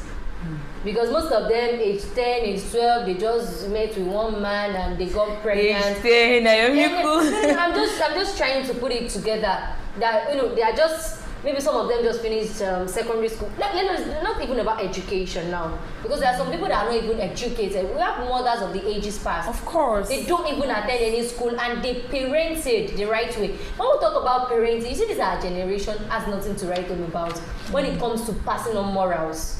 So if you look at what our parents did to us, that we felt like, hey, you know, there was no open relationship. But then it helped to some extent, because you have to just be stern at every of your action. You know, your parents will bring it to you in a way whereby you know that, my mommy was not here.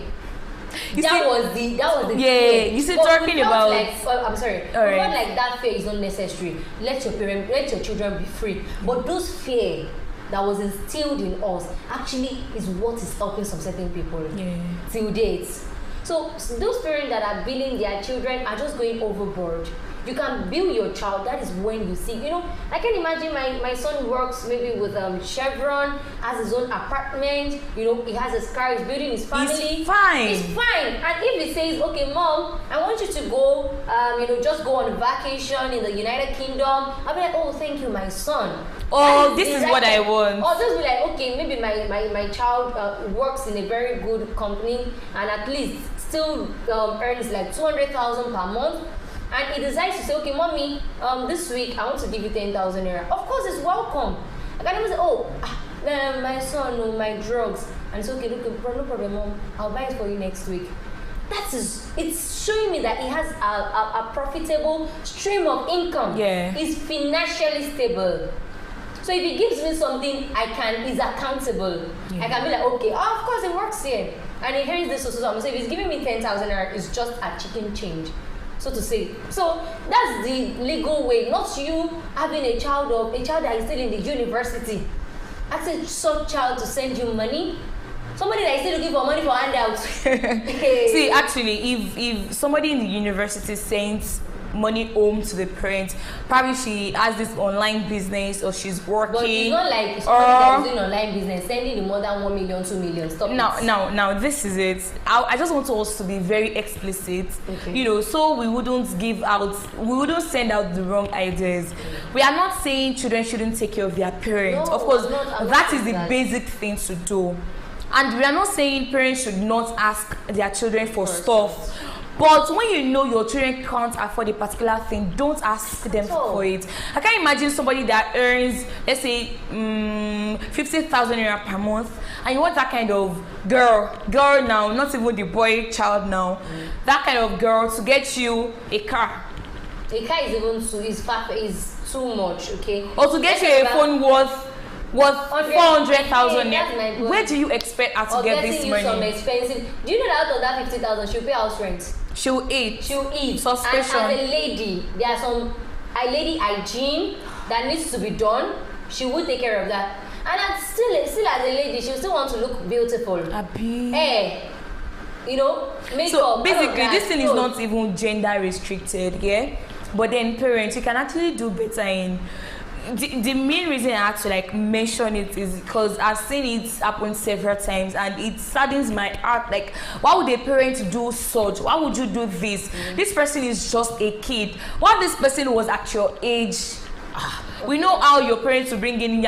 You see, even some of our own parents, while they got married, they were still taking stuff from their own parents. Exactly. They didn't see it as a big deal, but Let me just do. You see, when I was growing up, my paternal grandma, she comes almost every time. And this is it. She'll be like, whenever fine, we're still young then, my grandma would be like, so I went to the market, I got this yam. It is the fresh yam, she'll buy gari, she'll buy, all of those things. You can buy maybe vegetables and all, fresh one.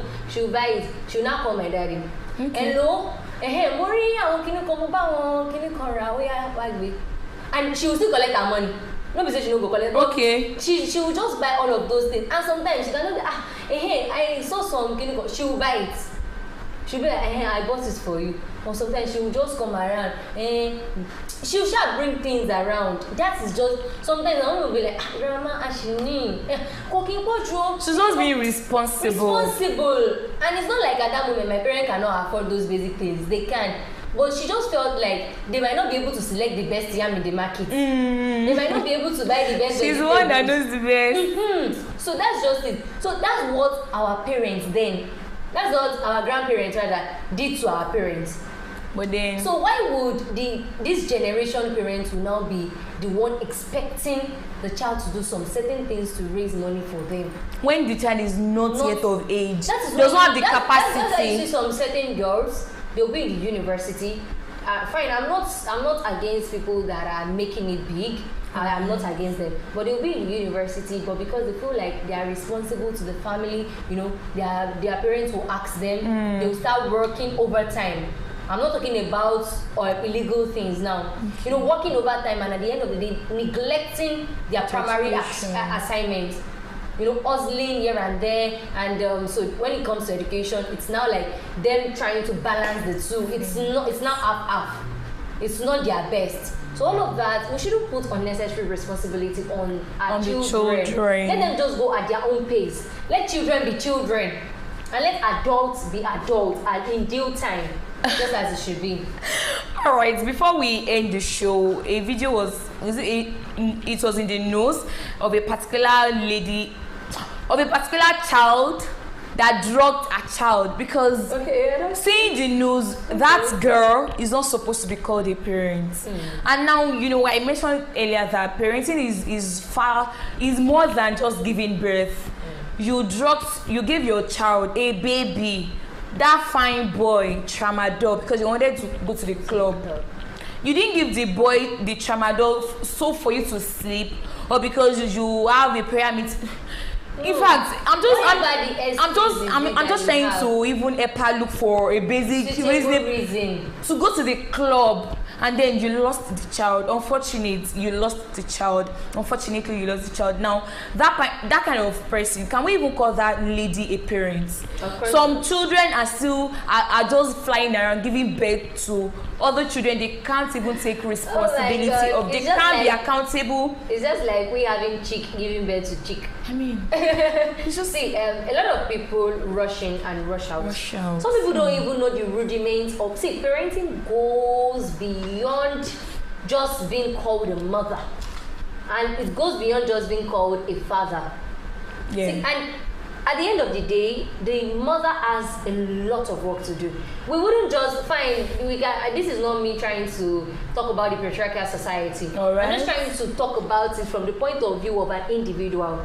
The mother needs to do the best. Because we tend to see, we are already ranging up, I would have spoken about relationship of parents and their siblings and their children. Okay. We tend to see that the father tends to be closer to the female child and the mother closer to the male child. It depends. Just stereotypical. Okay. So, and most of the time, all of these children are more accessible to their mothers because they tend to be with the mother at all times. Let it even start from cradle while you're still breastfeeding. You know, the child has this intimacy. That's just natural intimacy with the mother than with the father. Yeah. I saw a particular meme that said that a child can play with the mother's breast, but you will never see a child playing with the father's scrotum. That was actually very hilarious. Yeah, something is wrong. And it was depicting some level of meaning. That's to show you that the father can actually be very fierce, but when they go to the mother, they find solace. So the mother has a lot of things to do when it comes to bringing up a child. So all of these girls that are giving birth to children, so children giving birth to children, like Kofi rightly said, they need to be educated. Maybe there should even be a stipulated age to which people give birth. But no. If you look at this, you start going overboard if you say that. Because if you should look at it in another sense, all of these are grandparents, our mothers. Some of them even gave birth at age 15, 16, 18, at most 20. Hey, but they still have this moral impact on their children. That's the products of our parents. That's the product of the environment. Because let's just the environment they lived in is just so corrupt and it is deteriorating. So, like I mentioned at the beginning of the show, your environment, of course, would define you, and your parents' parenting would also define. Should we even talk about the career parents, the carefree ones, or the ones that will love Taye more than Kehinde? I understand that you can't love two people equally at all, but then there's a way you go about it. As parents, where parenting comes in. See, as a parent, you should never, for any reason, on any account, love one than the other, even if because of skills.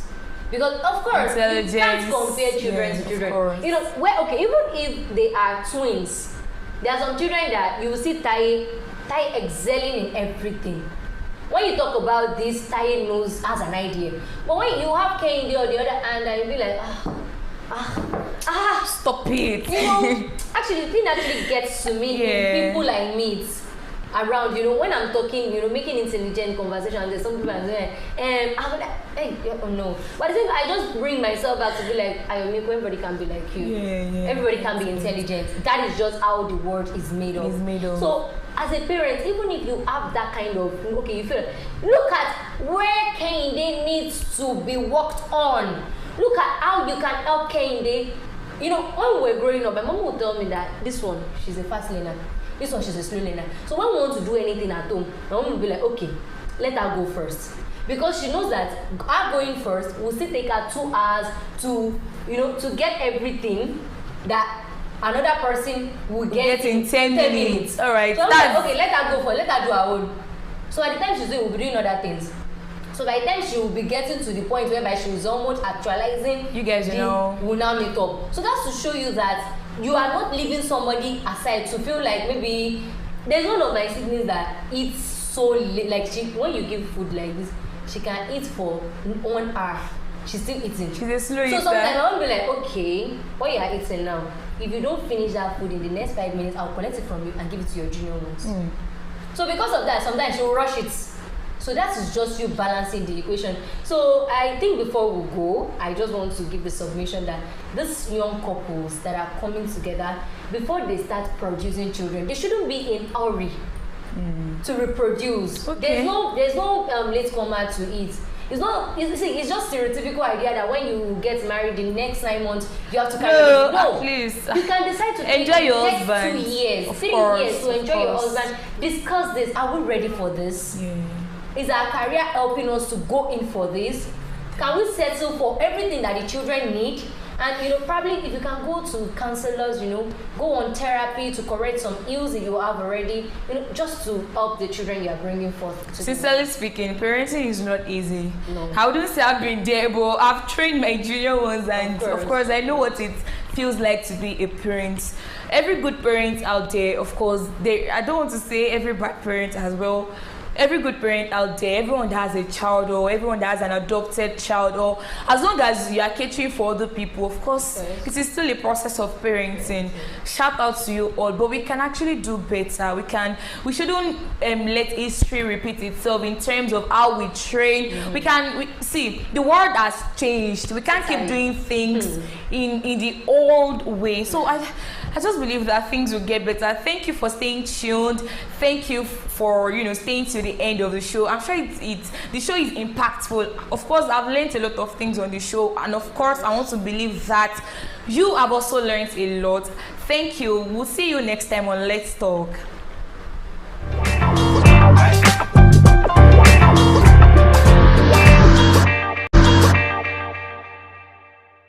Yes, welcome again to this wonderful show, the Husband and Wife Show. Etimokwe Husband and Wife Show. Anything can happen. Expect anything. Your brother, your friend, Francis Okoli, the positive man. Any statement, there must be yes in it. Who do I have here? Yes, I always surprise you. I bring people, they tell you their life stories, their experiences, just for you, people, those of you that say that marriage is a scam. No, marriage is not a scam, marriage is real. So who do I have here? Mr. and Mrs. Abiodun Arioye. Welcome, sir. Introduce yourself and let them know what do you do, how do you get it. Because any language, so any language, anything happens. My name is Arioye Abiodun. I'm a native of Ibadan. I live in Chagan. I'm into banking agency.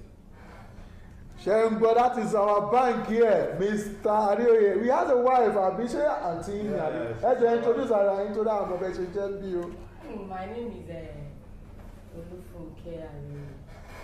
Yes, as you have said it, Arioye, àti Mokoko àti ìyàwó ni wọ́n, so wọn kì í ṣe ẹ̀gbọ́n àtàbúrò. Yes, ẹ jẹ́ ká bẹ̀rẹ̀ straight to the point. Ẹ jọ̀ọ́.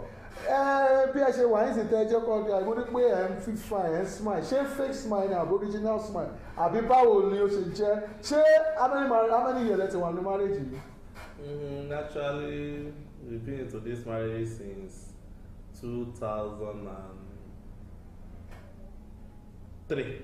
2003. Ẹ ti ẹ̀rántí ìgbàdẹ́ ti máa rí àbí gbogbo ẹ ṣe courtship like 10 years. Mọ́mí báwo jàre, how many years ẹ ti wà lórí ìrìn àjò yìí? 2003. Lẹ ti wà ń bẹ̀ láti 2003 ẹ náà lẹ ti ń bá gbogbo ẹ̀ ṣe, lẹ ti ń manage marriage and gbogbo ẹ̀. Yes, ibi tá à ń bọ̀ rèé, ọmọ ti wà náà àbí ẹ kò sọ pé ẹ ṣe girlfriend and boyfriend. Agbára Ọlọ́run ọmọ ti wọ̀. Ẹmọ ti wọ̀, ẹ ti lọ́mọ, ẹ ti bímọ, ẹ ti lọ́kùnrin àti obìnrin. Ẹ̀rẹ̀ tí mọ́mí the way they feel sound yẹn bí pé mo ti rí pé ó dà pé ẹ̀yin ni mọ́mí ẹ jẹ́ ká bẹ̀rẹ̀ látọ̀dọ̀ yín. Ṣé nígbà tí ẹ̀yin àti wọ́n jọ ń ṣe kínní, ṣé actually ẹ̀yin lẹ sáré because ìwé tí mo fi ń wo yẹn bí pé bàbá yìí fine, ẹ̀yin lẹ sọ pé ẹjọ́ fẹ́ mi o, let me do this. Báwo ló ṣe ṣẹlẹ̀? Ẹ kàn sọ fún wa straight ma. Fine kẹ. Èmi ni mo fọlá sí lára tó fi èmi o. Ẹ kàn manage wọn ni. That is how we come manage. Mọ́mí actually ṣé báwo lọ ṣe toast, báwo lẹ ṣe pàdé? A pàdé ní school, wọ́n wá ṣe external class lọ́dọ̀ wa fún exam. So kàkà kọ́kọ́ júmọ́ external class wọn ọ̀tọ̀ nìkan tó lọ right, extra paper lọ fi yín ṣe àbí? Ẹ̀yin extra paper. So daddy please, is it like that? Kí ló tiẹ̀ ṣẹlẹ̀ gan-an? Actually, when I finished 1995, mo lọ sí Calabar grammar school. That's the rule. So you buy me in English. We do in English, but you go anything I can't. All well and good. So back when I enroll, you remember, ó sì kéré gan. Big boy la one school there. So nígbà tá a kúrò mẹ́rin, a lọ sí Èrúwà. Àkàjọ wa briefly when I was in secondary school ni. Nígbà tá a wà ní Èrúwà, the Polytechnic Ìbàdàn Èrúwà campus. Ìbẹ̀rẹ̀ lọ ní bíi tiwa dán. ṣé ẹ̀yin lẹ lọ ṣé ilẹ̀ Èrúwà ni àbá àwọn ọlọ́lọ́ Èrúwà. a jọ lọ sí Èrúwà ni but okay, then I was their class rep so all eyes on me. fine boy nìyẹn. owó dẹ̀ wà so then wọ́n máa ń lé mi káàkiri táìmì yẹn. mọ́mí ṣe ní kọ́tà lè káńtà because ìwé ètò ìfún oṣù ó dà pé ẹ̀ láì nǹkan tó ń sọ mọ́mí actually báwo ló ṣe happen sean collector ni wọ́n gbé lábẹ́ gbogbo ẹ̀ lọ báwo ló ṣe ṣẹlẹ̀ ẹ̀kọ́ sọ experience báwo lè experience yẹn ṣe rí ẹ̀kọ́ pàdé ó wà ní màwá fẹ́mi mi nífẹ̀ẹ́ báwo ló ṣe ṣẹlẹ̀ ẹ jẹ́ kọ́ mọ̀. secondary school yẹn kò mọ́ra briefly ni after then akọ̀pàdé lè Èrúwà nígbà yẹn Èrúwà ẹ̀dì ló wà kò sí ní campus. yà mọ́mì ẹ jẹ́ kí ẹ béèrè lọ́wọ́ yín ṣé kí ló attract yín sí wọn ṣé nítorí wọ́n jẹ́ class rep nítorí wọ́n jẹ́ fine boy ni àbí kí ló tiẹ̀ jẹ́ pé àbí ẹ̀kọ́ ní kẹfẹ́ manage wọn ni. ó ṣe torí class rep o akọ̀ manage ọ̀nà.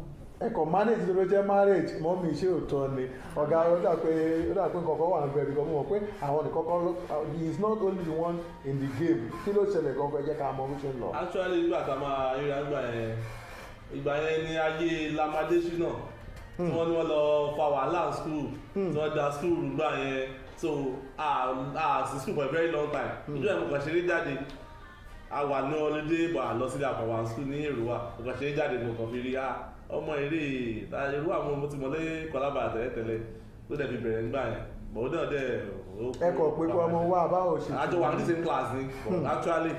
ó wọlé something chemistry yẹn kí. ó dẹ̀ mọ̀ pé baba good. Yes, 93 now. How many years no? Ẹ ti pẹ́ láti 93 lẹ ti marry. Báwo lẹ ṣe manage ara yín? Báwo mama, báwo lẹ ṣe manage wọn because mo ti mọ̀ pé láti ìgbà yẹn náà marriage yẹn ṣe marriage àbí kí ló mú yín láti dúró because ẹ ti tún kànáà fine boy wà níbi olówó lọ́wọ́ ní change. Kí ló tún keep me? What has been keeping you ma with him? Ẹ sọ fún wa, just tell us briefly. Ọmọ ló sí nǹkan tó obìnrin tún wá lẹ́yìn pé kó dúró tọkọ ẹ̀ lọ àti wàhálà àti ìṣòro adúró tọkọ ẹ̀ náà. Actually ó láwọn wàhálà kan tó máa ń fún yín tẹkọ̀ ń fojú di ẹ̀kọ́ fún wa ní díẹ̀ méjì irú bóyá online kò ń jẹ ẹni àbí ẹ sọ fún wa mọ̀ bóyá oúnjẹ kí ló ń fa wọn náà tún wàhálà tó yẹ pé ẹ̀kọ́ tí ń. ọkùnrin náà ló níwà yẹn lọ́wọ́. kí làwọn wàjọ́ fẹ́ sọ bí méjì mẹ́ta fún wa. oúnjẹ wà mẹ́ owó náà dẹ̀ wà mẹ́ torí tóbìnrin ò bá ti rówó gbà mí ìjà máa ń ṣe. tóbìnrin ò bá ti rówó ìyẹn tún wá mú wọn dáàbì ṣé ẹ máa ń ṣe at the same account ní àbí wá ẹ máa jẹ́ kó mọ nítòtò yín. no ẹ jẹ́ ká mọ̀. she knows everything. Okay. she knows my password, she knows everything, so I don't hide anything for her. So it's possible that you can husband and wife can share the same account. Sure. ẹ sọ fún wọn pé ẹ jẹ́ kó gbọ́ pé kì í ṣe scam ó possible pé kọ́kọ́ àti ẹ sọ fún wọn. there is nothing hidden in it, there is nothing so special in it, so I dey share at the same account once there is trust. So mọ́mí ṣé òtún ọ̀nà sọ pé account ẹ sọ fún báàlẹ̀ ṣe ẹ mọ anything tó wà lákàtọ̀ ẹ mọ account number ẹ mọ APM pin ní account. àjọ ní account papọ̀ àjọ ṣe business náà. Are you seeing the ṣẹ́rí àwọn couple ń sìn another dimension wọ́n ní wọ́n jọ ní account pọ̀ they share the same account the husband knows the pain of the wife knows it so they actually have one purse so it's possible as husband and wife to have one purse it's not a sin it's not a sin but because ó wà manageable báwo lè ṣe manage ẹ̀ tẹ́ pé ẹnìkan trust ẹnìkan sọ pé bóyá kò tí fowó ra aṣọ kò kówó fún òbí kò ẹ mọ̀ báwo lè ṣe kí ló fún confidence yẹn. whenever tó a gbóhùn fẹ́ ṣe nǹkan sí lọ́dọ̀ wọn a jẹ́ ká mọ àdèmọ́ reason pé ṣé alágbára ẹ̀ go ahead ṣé ká lè fẹ́ ṣe àbúfẹ́ send owó sí mọ́mí wa báwo lè fẹ́ jẹ́ o so àdèmọ́ ṣe together ni kí lè lọ sí Kọlábà Grammar kí lè lọ sí Agugu so that's how we are doing it. So before kẹtọ náwó ẹ máa ń jókòó ní conference okay let's do it so that kò ní sí problem in anything that's nice see sometimes wọn lọ ń pè ní ìfẹ́ wọn lọ ń pè ní deliberation come let us reason together that's it ẹ wo nígbà tí ẹ kọ́kọ́ bẹ̀rẹ̀ life ẹ mọ̀ pé love yẹn ṣe mẹ̀lẹ̀mẹ̀lẹ̀ ó wáyé àwọn ọmọ wa bẹ̀rẹ̀ sí báwo ló ṣe affect yín gbà yẹn ẹ mọ̀ náà àgbà tí love yẹn bẹ̀rẹ̀ sí àbí kò drop sa. actually torí we are into the same business and business dey involve owó ni so kò jẹ́ ká tiẹ̀ ṣáà kò tiẹ̀ sẹ́ ní discrepancies rárá wọ́n ta àwọn dẹ̀ta wọ́n ti gba school wọn lọ fún adélọ́sùn. no àmọ́ dáàdì kọ́mọ tó bẹ̀rẹ̀ sí lọ school ẹ mọ̀ pé ọmọ yẹn tẹ́lẹ̀ ń sùn báyìí. nígbà tá a wà school èmi lọ ṣe diet entry bọ́gbà yẹn ọkọ̀ ìròkó mẹ́rin ń bà nígbà pé àbẹ́ máa sá lọ. nǹkan bá lọ gbà lọ́wọ́ yẹn. tó bá sá lọ ọjọ́ máa sá lọ wọ́n máa sá lọ torí ṣúgà yẹn àwọn ẹ̀ pọ̀ ní ṣúgà yẹn lórí jẹ́ kó o ètè lóyún so actually oyin yẹn máa pa. mọ́mì ẹ̀lò trap fún dáàdì pé bọ̀yẹ̀ sọ pé dáàdì ò fáìn tẹ́lẹ̀ so kí ló ń wí tẹ́fí sáré lọ pé mo gbúdọ̀ dé bọ̀bọ̀ ẹ̀ mọ́lẹ̀ ọ̀yà mọ́mì kí ló dé tẹ́fí ṣe bẹ́ẹ̀. òun ṣe bẹ́ẹ̀ á sì rò pé school debt parí. then go ahead and start marriage and start life. lẹ́yìn pé ọba dẹ̀ ti lọ sí school ó dẹ̀ bẹ̀rẹ̀ iṣẹ́. Yeah, that is it. Mọ́mì ṣé ó ní anything tẹ́ pé ẹ fi kọ̀ pé bàbá ẹ̀ dé ẹ pé ẹ kọ̀ ẹ like lára wọn but ẹ ní choice náà láti máa kọ̀. kò sí ọkùnrin tí ò ní wà lára. no àwọn personally ni go ahead kí ni pé kọ báyìí láti làwọn tó ń fẹ́ kí nìkan náà tó yẹ pé ẹ jẹ́ kó mọ̀ ń sìn bóyá ìwà kan àbí ẹ kàn manage wọn ni you are enduring it and daddy ṣó ní kankan tó yẹ pé ẹ wish pé bóyá orí oúnjẹ kan ìyàwó yìí gbúdọ̀ ṣe fún mi tó ṣe àti gbàgbé ọ bóyá kankan ìwà kan ọjọ́ ìwà ó mọ̀ pé mi láìkí gbẹ̀gìrì gan báyìí ó sì báyìí wàhálà ẹ̀kọ́ ìyẹn wà mẹ́. so àwọn náà jẹ́ kẹjẹ gbẹ̀gìrì bọ́lá gbẹ̀gìrì abola àbí gbẹ̀gìrì adéwédú ẹ máa kú mámàlà ń gbà ẹ. bọ́dá yín ò ṣe kán wọn gbà ẹ. she knows how to do yóò mọ̀ bóyá ń ṣe bọ́wọ̀n kò fẹ́ máa ṣe fún yín. wí wàhálà ẹ̀kọ́ náà mi lè blé rẹ̀ tó ṣẹ́ tà ṣe ó dé time bọ̀. ó wà tasking ibi tá à ń sọ gangan nìyẹn jẹ́ ká dé mọ́mì ibi iṣẹ́ tẹ̀ ń ṣe yẹn báwo lẹ ṣe ń máa handle family chores iṣẹ́ ilé sí because ó dà pé iṣẹ́ tẹ̀ ń wà tasking báwo lẹ ṣe ẹ sọ káwọn tó báwo lẹ ṣe ń máa rẹ̀ kẹ́ ṣiṣẹ́ níta kẹ́ ṣe timing tẹ̀ manage time and everything báwo lẹ ṣe ń ṣe even weekends náà kí dáàdì fi máa wà cool ẹ gẹ́ẹ̀tì ẹ̀. tó bá jẹ́ weekend a máa ń ṣẹ̀dú ẹ̀ síra wọn bóyá àwọn ọmọ àti wọn ṣọ́ọ̀bù láàárọ̀ after church now take over àwọn á relax a ṣe ń ṣe ni. so ẹ̀dẹ̀ bá lẹ ṣe ń máa rọrọ oúnjẹ sísè ọ̀rọ̀ gbogbo ẹ̀ báyìí because wọ́n ní inú. oúnjẹ sísè at times ṣọ́ọ̀bù ń gbà mí. so ẹ ti kó pé okay fine I handle everything ẹ jẹ́ kán ra oúnjẹ jẹ tàbí kíní kan. not all the time. Yeah, so yeah, Sherry, that is what we are saying. Sherry, T understanding that is the someone understanding ni. Ẹni bẹ́ẹ̀ sọ ṣe ẹni máa ń share. But is it every time ni ẹ máa ń share tó fi wà pa bẹ́ẹ̀? Because some people say láíláí báwo lèmi àti ìyàwó mi ṣe máa share kíní wọn kàn dé wọn jókòó wọn relax. Ṣé láti máa ń ṣe bẹ́ẹ̀ sà? Torí iṣẹ́ wọn kò sí bí òṣèlú rẹ̀yàn látàrí rẹ̀. So kò dẹ̀ sí mọ́ọ̀chì náà ní oúnjẹ wọ́n bá ti mọ nǹkan tó fẹ́ sè wọ́n kàn ní èèyàn dẹ̀ ti wà used to it. dáàdì ṣe emergency. nílé ọ̀pọ̀lọpọ̀ tí emergency lé wa. dáàdì ilé ilẹ̀ sọ ẹ irú àwọn oúnjẹ wo lẹ máa ń ṣètò ẹ pé máa tábà ti ẹni sòrò tábà ti là bínú ọ̀pẹ fẹ́ ṣe gbogbo ẹ irú oúnjẹ tó ń láì tẹ̀ fún wá sí tẹ̀ fi ń. actually kò tiẹ̀ mi tiẹ̀ rí mi ìjọba rí mi tó pé kí n dáná kí n bí lọ sí kitchen rè kò tí ì ṣẹlẹ̀ rí but normally mo mú oúnjẹ ṣe when I was in school mo mú oúnjẹ ṣe dáadáa. but nígbà tó wá yá ẹ̀yìn help wọn ẹ̀ ṣe gbogbo ẹ̀ ṣẹ́ máa ń bá wọn fa bọ́ṣá àbí bá wọn fọ nǹkan ọmọ tó dé bá wọn fa bọ́ bá wọn fọ ọṣọ ṣe gbogbo ẹ̀ ṣẹ́ lè ẹ̀ńdọ́rù yẹn wò ẹ̀ ṣe rí. wọ́n á ṣe lẹ́kọ̀ọ̀kan tó bá wọn táyẹ̀ bá. mọ́mì ṣan ṣe rí. ó ti pẹ́. ó ti pẹ́ àti gbà tá a ti máa rọ́kọ́ bẹ̀rẹ̀ yẹn náà alọ́mọdọ̀ tó bá iṣẹ́ gbà yẹn. yes ṣe rí ẹ jẹ́ ká tó padà lórí single account yẹn because òun gangan ló máa ń break home then àwọn young couples wọn tiẹ̀ fẹ́ gbọ́n yẹn rárá báwo ni ọkọ mi ṣe máa mọ account owó tó wà lákàntì mi báwo ni ìyàwó mi ṣe máa wà lórí account tí máa fẹ́ ṣe personal need nǹkan kí máa fẹ́ fún ọkọ báwo ni ẹ ṣe wá mature tẹ fi rehandle daddy. once that money tó ń wọlé ẹni tó bá ṣe kọjá yìí ẹ̀ lábàárẹ̀ ẹni tí ò fẹ́ bí ìṣòwò tó wọlé níta ní lọ́wọ́ ni ní tó lè kà wọ́n parents ni ní tó fẹ́ lọ fáwọn ọmọ ni ní tó fẹ́ lọ fún oúnjẹ ni so there is. wọ́n dẹ̀ agree bẹ́ẹ̀ yẹn fún yín. nígbà tó dé lónà ní ṣáàyè ẹ̀ yọ táyì bá ti yọ go ahead. mọ́mí ṣé ó ti jẹ́ nígbà kan tó yẹ pé you have just ṣe pé àmọ́ fẹ́ ná owó yẹn lẹ́tẹ̀ fa clash lọ́wọ́ yín ẹ̀dẹ̀ tó ti ní issue yẹn rí then how do you manage ẹ jẹ́ káwọn tó ń wo nǹkan mọ̀ báwo lẹ ṣe manage ẹ tí ò sí issue tí ò sí problem tí everything dẹ̀ ń lọ àbí other things wọn àbẹ jẹ́ kó mọ̀ báwo lẹ ṣe wá ń. ṣe pa owó àti máa wo iye géèmì tó wọlé iye géèmì tí ò bá dẹ̀ ti yọ a máa come to normal position a ní ṣe ju ara wa lọ títí tá a fi go through.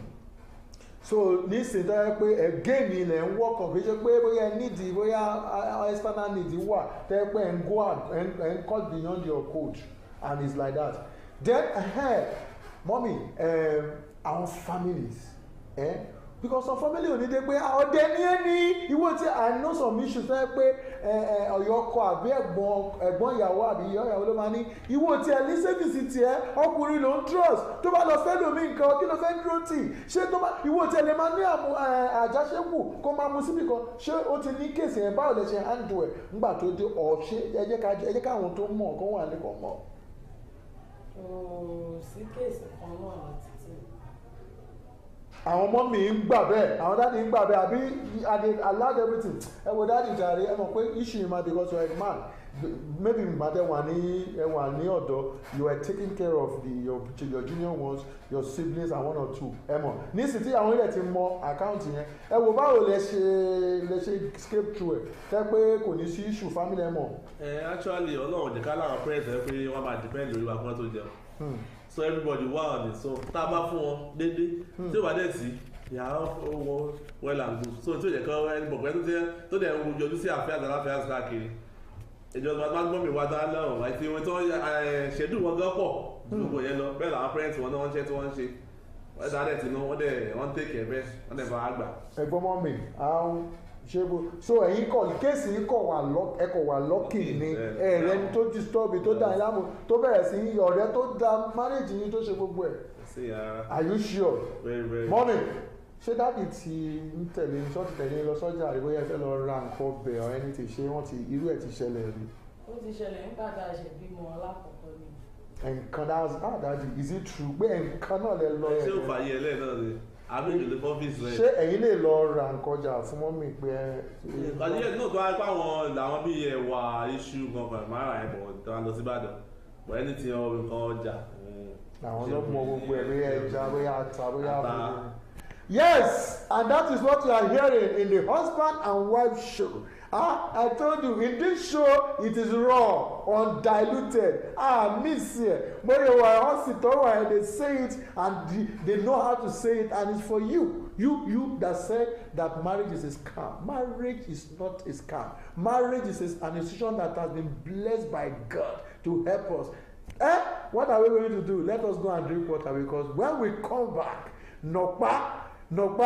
Nokpa is the anchor of this show. Nokpa is sponsoring. You can also be part of this show, sponsor.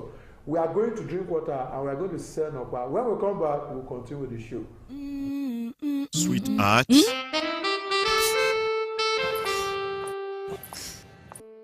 I can't afford to be late for this meeting. Give me the same excuse every day. I always tell you the truth every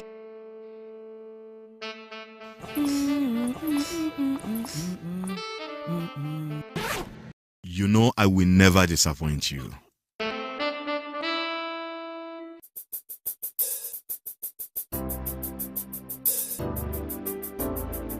Everyone needs a hero like Nokpa. After Nokpa, it is always Nokpa. Nokpa for management of power.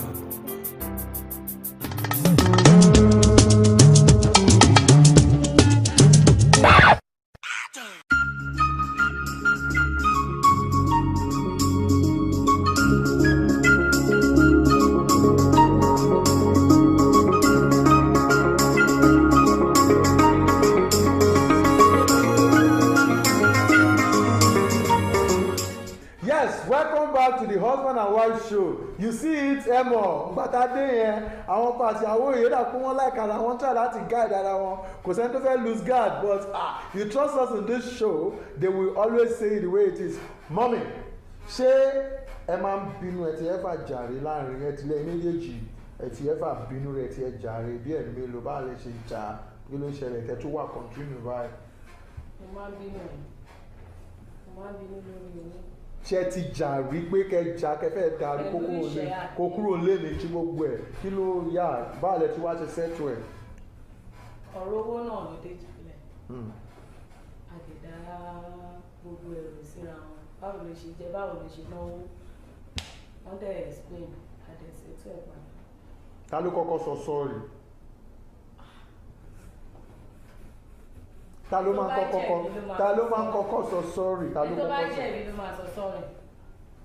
sometimes gan téèyàn wá tún jàre ó máa ń sọ sorry now ẹ̀yin kàn sọ pé tó bá jẹ̀bi tó bá fẹ́ sọ sorry nǹkan tí marriage ẹ̀ máa fẹ́ máa everything máa crack nǹkan. tó bá jẹ̀bi ló máa sọ. ẹ̀gbọ́n dáàdì kí ló ṣe kó realize kọ̀ọ̀kan lórí aya no matter the case may be. ẹ máa stand you have to bow down. sir is it all the cases lè máa realize ẹ máa jẹ́ kó bẹ̀rẹ̀ tí bá wà at fault I just say sorry má yẹ sorry wọn náà gbà padà kó dẹ̀ fi kó lẹ́ẹ̀bẹ̀ pé yes mo ṣáà ń bọ̀ ẹ̀. ẹ máa force ẹ láti fún ẹ. no matter of course. yeah you see it may work for them it may work for anybody but àwọn ọlọ́mọ bó ṣe ṣe rí that's why I tell you as husband and wife tẹ́ bá ti marry understanding ni ẹ dúró kẹ́ understand ọ̀rọ̀ yín you can play jokingly and settle it you can settle it in any way ṣe rí wọn báyìí sìn tí wọ́n bá jà báyìí ọkọ máa tún fàwàdà sí máa fi eré sí it shows that they are friendly couple yes you are still going there mommy nígbà tí wọ́n ẹ ti bẹ̀rẹ̀ tí ó ń lọ ṣó ti láwọn cases kan tí ẹ wò pé àdá marriage yìí ò lè continue mo gbọ́dọ̀ stop marriage lẹ́nu kí làwọn cases tó dé gbà ẹ no marriage yìí because it happens in marriage kí làwọn cases tẹ̀ rí gbà ẹ. case sí much ní wọn gbà yẹn ìgbà kidnapping olè gbogbo ẹ̀ ń gbà yẹn òun náà ni kéèsì tó wà nílẹ̀ sí kéèsì yìí. pé pípé wọ́n jáde pé ọkọ má jáde nípa kidnapping àbí ẹ jẹ́ ká ṣe rí mọ́mí don't hide it this is the husband and wife show let these people that are watching you kí ló ṣẹlẹ̀ gangan ní kidnapping ní kí ló ṣẹlẹ̀. olè náà kàn wá náà ni ọ̀rọ̀ business owó gbogbo ẹ̀ gbà yẹn gbogbo yẹn náà a fẹ́ súnyàn pé ṣéyàn nìkan ni. gbogbo nǹkan tẹ́ ti invest ó kàn jí lọ ni pé kékeré ń padà let me go back to where we are coming from but kí ló encourage tó mú yín padà sí tó padà sí máa gbé lọ́kọ lójú ọlọ́kọ. ó encourage mi pé ṣé màá tún sá kúrò ní ọkọ màá tún lọ bẹ̀rẹ̀ ń bomi láfta ọmọ mélòó. láti nǹkan míì ju pé kéèyàn ṣàdúró ti nǹkan téèyàn ṣàti gbà pé àgbélébùú mi ṣàlélẹ̀. your cross pé at least for better for worse ẹ ti sign yẹn for better for daddy ṣé kéèsì yẹn náà ti ṣẹlẹ̀ sí rí pé vice versa what actually happen. actually o máa rí bẹ́ẹ̀ nígbà tá a wà níta wà tẹ́lẹ̀ tí wọ́n kidnap ọmọ san gba ransom ti yẹn lọ àtúbẹ̀rẹ̀ business padà wọ́n tún kidnap ìyàwó wọn àgbẹ̀ are we the only one kí ló ṣẹlẹ̀ so everybody. ẹ wá wò pé àyíkó ti fẹ́ sùn mí gan jẹ́ ń pàdé ẹ̀ jẹ́ ń kúrò. àbí yé kí ni aṣáàdùpẹ́ sáré pé ẹ̀ ṣe mí. ọlọ́ba take over. mọ́mì ṣé ẹ ti ẹ̀bẹ̀ jáde rí pé ẹ sọ pé okay fine kí ni ọkọ mi ní kí ni ọkọ mi ní kí ni ọkọ mi ní jẹ́ kí n gbọ́kọ mi jáde because vice versa ni èmi ò lè béèrè lọ́wọ́ ọkọ yín pé ṣe ti lọ sí bíi mr b mr small ṣe ti gbó pé wà jẹ́ ń gbé ẹ jáde ṣe ti ṣe rí dáàdì ẹ ti mọ wa ẹ máa káńtà àwọn báyìí sí. ṣe rí o. so ayé tọkùnrin wa ni pé kọ́ máa gbé obìnrin dáàdì ọ̀yà sẹ́yìn náà ti ṣe rí fún wọn. yes ẹ máa ń gbàdá wa ní kòròdú àmà at least àmà every sunday táàkì ṣiṣẹ́ a máa lọ sí beach a máa lọ ṣeré a máa swim a máa padà wálé wa. ẹ máa ra gbogbo ẹ fún ọ ẹ máa ra gbogbo ẹ bọ́tẹ̀ yín ò ṣe rí màmá pé ọkọ mi jẹ́ tiẹ̀ gbé ẹ jáde lẹ́yìn sẹ́ ẹ ṣe rí. You see that and the marriage is all about give and take mọ́mì mo ti get yín bẹ́ẹ̀ ẹ jẹ́ n béèrè question lọ́wọ́ yín mọ̀ mọ́mì bẹ́ẹ̀ ṣe wà yín sí bẹ́ẹ̀ ṣe wà yín sí dáàdì wà yín sí kí lẹ tí ì rà fún ọ tó jẹ́ personal bóyá birthday everything tẹ́ ti rà personal thing fún wọn rí. personal thing tí mo ti rà bí ẹ̀yìn náà. like what ẹ sọ fún wa so that àwọn tó ń kọ́ṣẹ́ yìí tó ní pé lecturers ní. ilé ọkọ surprise mi pé mi believe pé nǹkan báyìí ti bá mi ṣe ẹ̀kọ́ ó kàn sáré báyìí transfer like wọ́n kí lẹ ṣe fún wọn lẹ́yìn yẹn. Yes, Daddy, this is the question now. Ọjọ́ wo lẹ́wọ̀n ìyàwó yín rí tẹkọ̀ mú wọn dání tẹkọ̀ mú wọn lójú báyìí tẹkọ̀ pé I love you as it ever happen ọjọ́ wo mọ́mí ẹ̀kọ́ fún mi this day 10th of May June of May tẹ́tí wọ́n pa tẹ́ mú wọn dání báyìí mọ́mí ẹ̀kọ́ pé máa já wọn pé I love you ìyàwó mi. I used to do it. Ẹ lè rántí mọ́mí ṣé ó ti ṣẹlẹ̀ rí bóyá níyà yìí pé wọ́n kọ̀ wé lọ́jọ́ kan mú yín dání wọ́n kọ̀ wé wọ́n dẹ̀ wé bá I love you tó ń ṣe pé bóyá alẹ́ or anything. Alẹ́ náà ni. Natural pé ó dín and telling you to the face pé I love you ṣé ó ti kò ṣẹlẹ̀ o ti pẹ́ gbàtọ́mọ́ ti wọ̀ ọ́ tí gbogbo distraction ti wọ̀ ọ́ tí business ti wọ̀ ọ́ dáàdì ń bọ̀ and you have not done that. Ṣé ọjọ́ wo ni dáàdì ṣe mọ ẹmọ tẹ́ṣọ̀ ọwọ́ ìyàwó ẹmọ ẹ máa mú wọn dání lọ bóyá bí à ń kó mélòó lẹ ní. You have it and you take her side by side. Ní tẹ́ bá ń lọ together apábo ló máa ń wà. Actually àwọn àlọ́ wa gbé mọ́tò jáde ni. Ẹ máa ń gbé mọ́tò jáde ẹ máa gbé wọn sẹ́yìn. Àwọn àwọn àtiwájú àwọn ajókòó sẹ́yìn. Yes mọ́mí ibi tí adé gangan rèé ó láwọn kankan ṣé ẹ rántí ẹ lè sọ fún mi mọ́mí ẹ wò mí dáadáa torí màá fún ẹ yẹ kí n fún yín ní questionnaire dáàdì.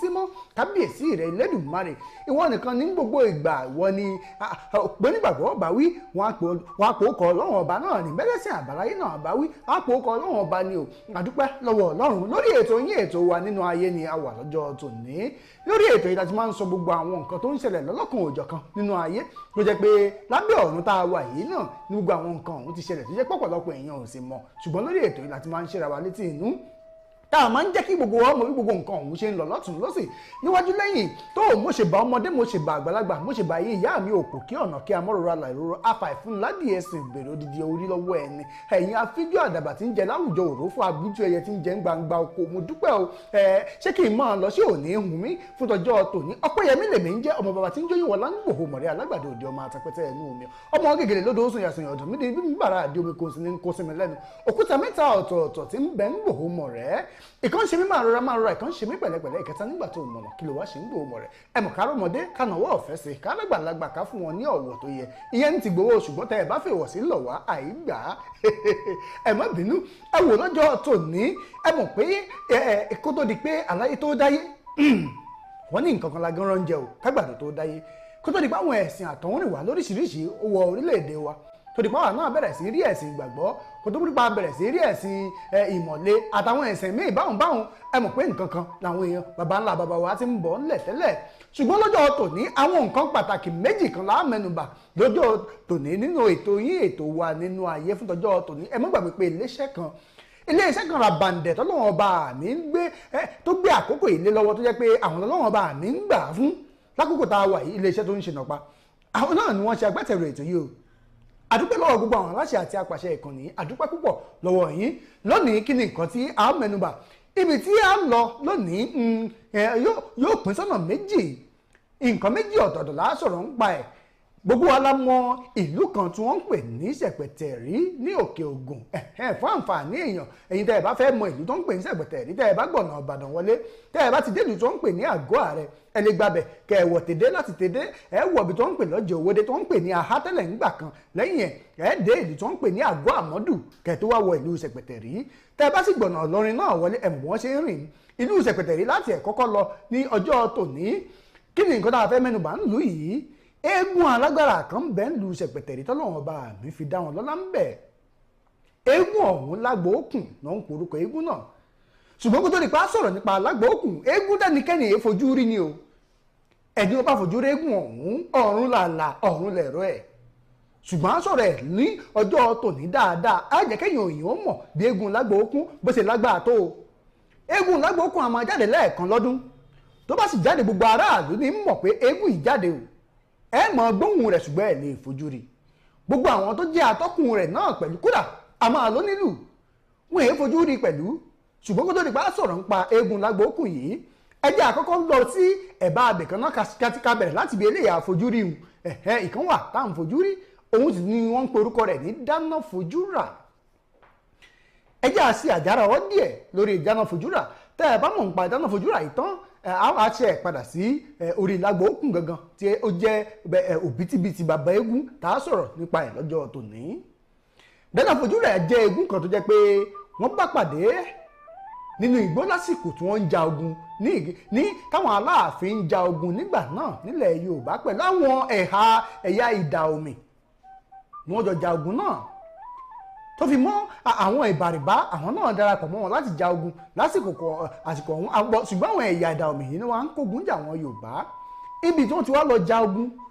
ibẹ̀ ní aláàfin tó léwájú ogun gbà náà àtàwọn alágbára àwọn jagunjagun ńláńlá nílẹ̀ Yorùbá àwọn ògbóǹtarìgì àgbọ́tagìrì takòònù nínú àwọn ológun Yorùbá ńgbà náà wọ́n wọnú igbó lọ ibi wọ́n ti ń jagun yìí ibẹ̀ wọ́n ti ṣalábàpàdé ẹ̀mí kan tó jẹ́ pé ẹ̀mí egúngún ni nínú igbó náà lásìkò ọ̀hún agbára tó sì wà lára egúngún náà ni agbára iná ohun yòówù tẹ́ ẹ bá fẹ́ lò ó fún ẹ gbọ́dọ̀ jẹ́ kí iná jìnnà sí i lára ní ìṣẹ́jú kọ̀ọ̀kan tẹ́ ẹ bá fi lè jẹ́ kí iná kúrò lára ẹ̀ ní ìṣẹ́jú kan báyìí ẹni ìyówù tó bá wà nínú agọ̀ egúngún yìí òtútù ni ó mú ń tọ̀hún pa eégún dáná fojú rà ó wà nípínlẹ̀ Ọ̀yọ́ ó wà nílùú Ògbómọ̀ṣọ́ ó wà nílùú Ọ̀yọ́ tẹ́ ẹ bá dé apá àbìkan nípínlẹ̀ Ògùn bí ìlú Ìjẹ̀bú Òde ó wà níbẹ̀ tó bá fẹ́ ṣe àwọn ètò tó ní agbára ní eégún dáná fojú rà yìí máa ń jáde o èyí tí ìpínlẹ̀ Ọ̀yọ́ tálààfin bá ní ètò kan tó fẹ́ ṣe òun náà máa lọ bẹ̀ eégún yìí bá fẹ́ jáde àwọn èèwọ̀ rẹ̀ ó pọ̀ tó jẹ́ pé èèyàn ò gbọ́dọ̀ ṣe o ìgbà yòówù tí ó bá jáde ó láwọn ètùtù tí wọ́n ṣe lóríṣiríṣi kó tó di pé eégún dáná fojú rà lè jáde bọ́ síta tó bá bóde tán ibi ìyówù tí ó bá gbà kọjá ẹnikẹ́ni ẹ̀dá alààyè kankan ò gbọ́dọ̀ dáná lójú ọ̀nà ńbẹ̀ yàtọ̀ sí iná ti dáná fojú rà nìkan ló gbọ́dọ̀ gbà ní ìta gbangba tí àwọn èèyàn gbọ́dọ̀ máa fojú rí ní àkókò náà ẹni ìyówù tó bá dáná lásìkò tí dáná fojú rà bá ń kọjá lọ yóò sì kẹsẹ̀ bọ́nú iná ọ̀hún bó ṣe lè wù kó pọ̀ tó iná ọ̀hún ó sì kú bẹ́ẹ̀ gẹ́lẹ́ tí èèyàn bá ń ro ẹ̀kọ́ funfun lọ́wọ́ lórí iná lásìkò ìgbà tó bá ń kọjá kò nífẹ̀ẹ́ sí eléyìí rárá ẹ sì gbọ́dọ̀ gbé ohunkóhun kaná tó bá ń ro ẹ̀kọ́ funfun lọ́wọ́ tó bá ìdébẹ̀ á kọ́ ọ́ bọ̀ bó ṣe gbóná lórí iná ọ̀hún tó bá sì ti kọ́ ọ́ bọ̀ funfun ọ̀hún ó di dúdú lẹ́sẹ̀kẹsẹ̀ ni tó bá sì ti di dúdú ọ̀hún ó ti di májèlé nù ẹni ó bá jẹ́ ọ̀run lẹ̀rọ̀ bẹ́ẹ̀ gẹ́lẹ́ lọ́rọ̀ dáná fojú rà rí o ó jẹ́ eégún kan tó ní agbára táwọn jagunjagun àwọn ilẹ̀ Yorùbá máa ń lò lẹ́yìn ìgbà tí wọ́n ń lò ńgbà náà ló wá ní májẹ̀mú pẹ̀lú wọn pé ẹni ìyówù tí ó bá wu òun ẹjẹ́ àfi tìlú Ògbómọ̀ṣọ́ ká fi ṣe àpẹẹrẹ nípínlẹ̀ Ọ̀yọ́ ẹni tó ń gbé eégún dáná fojú rà nípínlẹ̀ Ọ̀yọ́ nílùú Ògbómọ̀ṣọ́ ẹ lọ wádìí dáadáa òun gbàgbọ́ ni o àwọn ọmọ mi wà tó jẹ́ pé ẹlẹ́sìn ìmọ̀le àwọn làwọn tó ń gbé eégún náà ṣùgbọ́n gbà tá a ṣe wádìí lọ́dọ̀ wọn pé kí ni ìpàdé tó wà láàrin wèrè àtàsínwín kí ló nígbàgbọ́ àtẹgúngún ní í ṣe papọ̀ wọ́n ní ẹ̀sìn táwọn nígbàgbọ́ ṣùgbọ́n nǹkan táwọn bá nu lébi àṣà Yorùbá àti nǹkan tó jẹ́ àṣà mọ̀lẹ́bí àwọn òun léegun dáná fojú rà táwọn bá sì ti fohun ogbè fógbè ogbè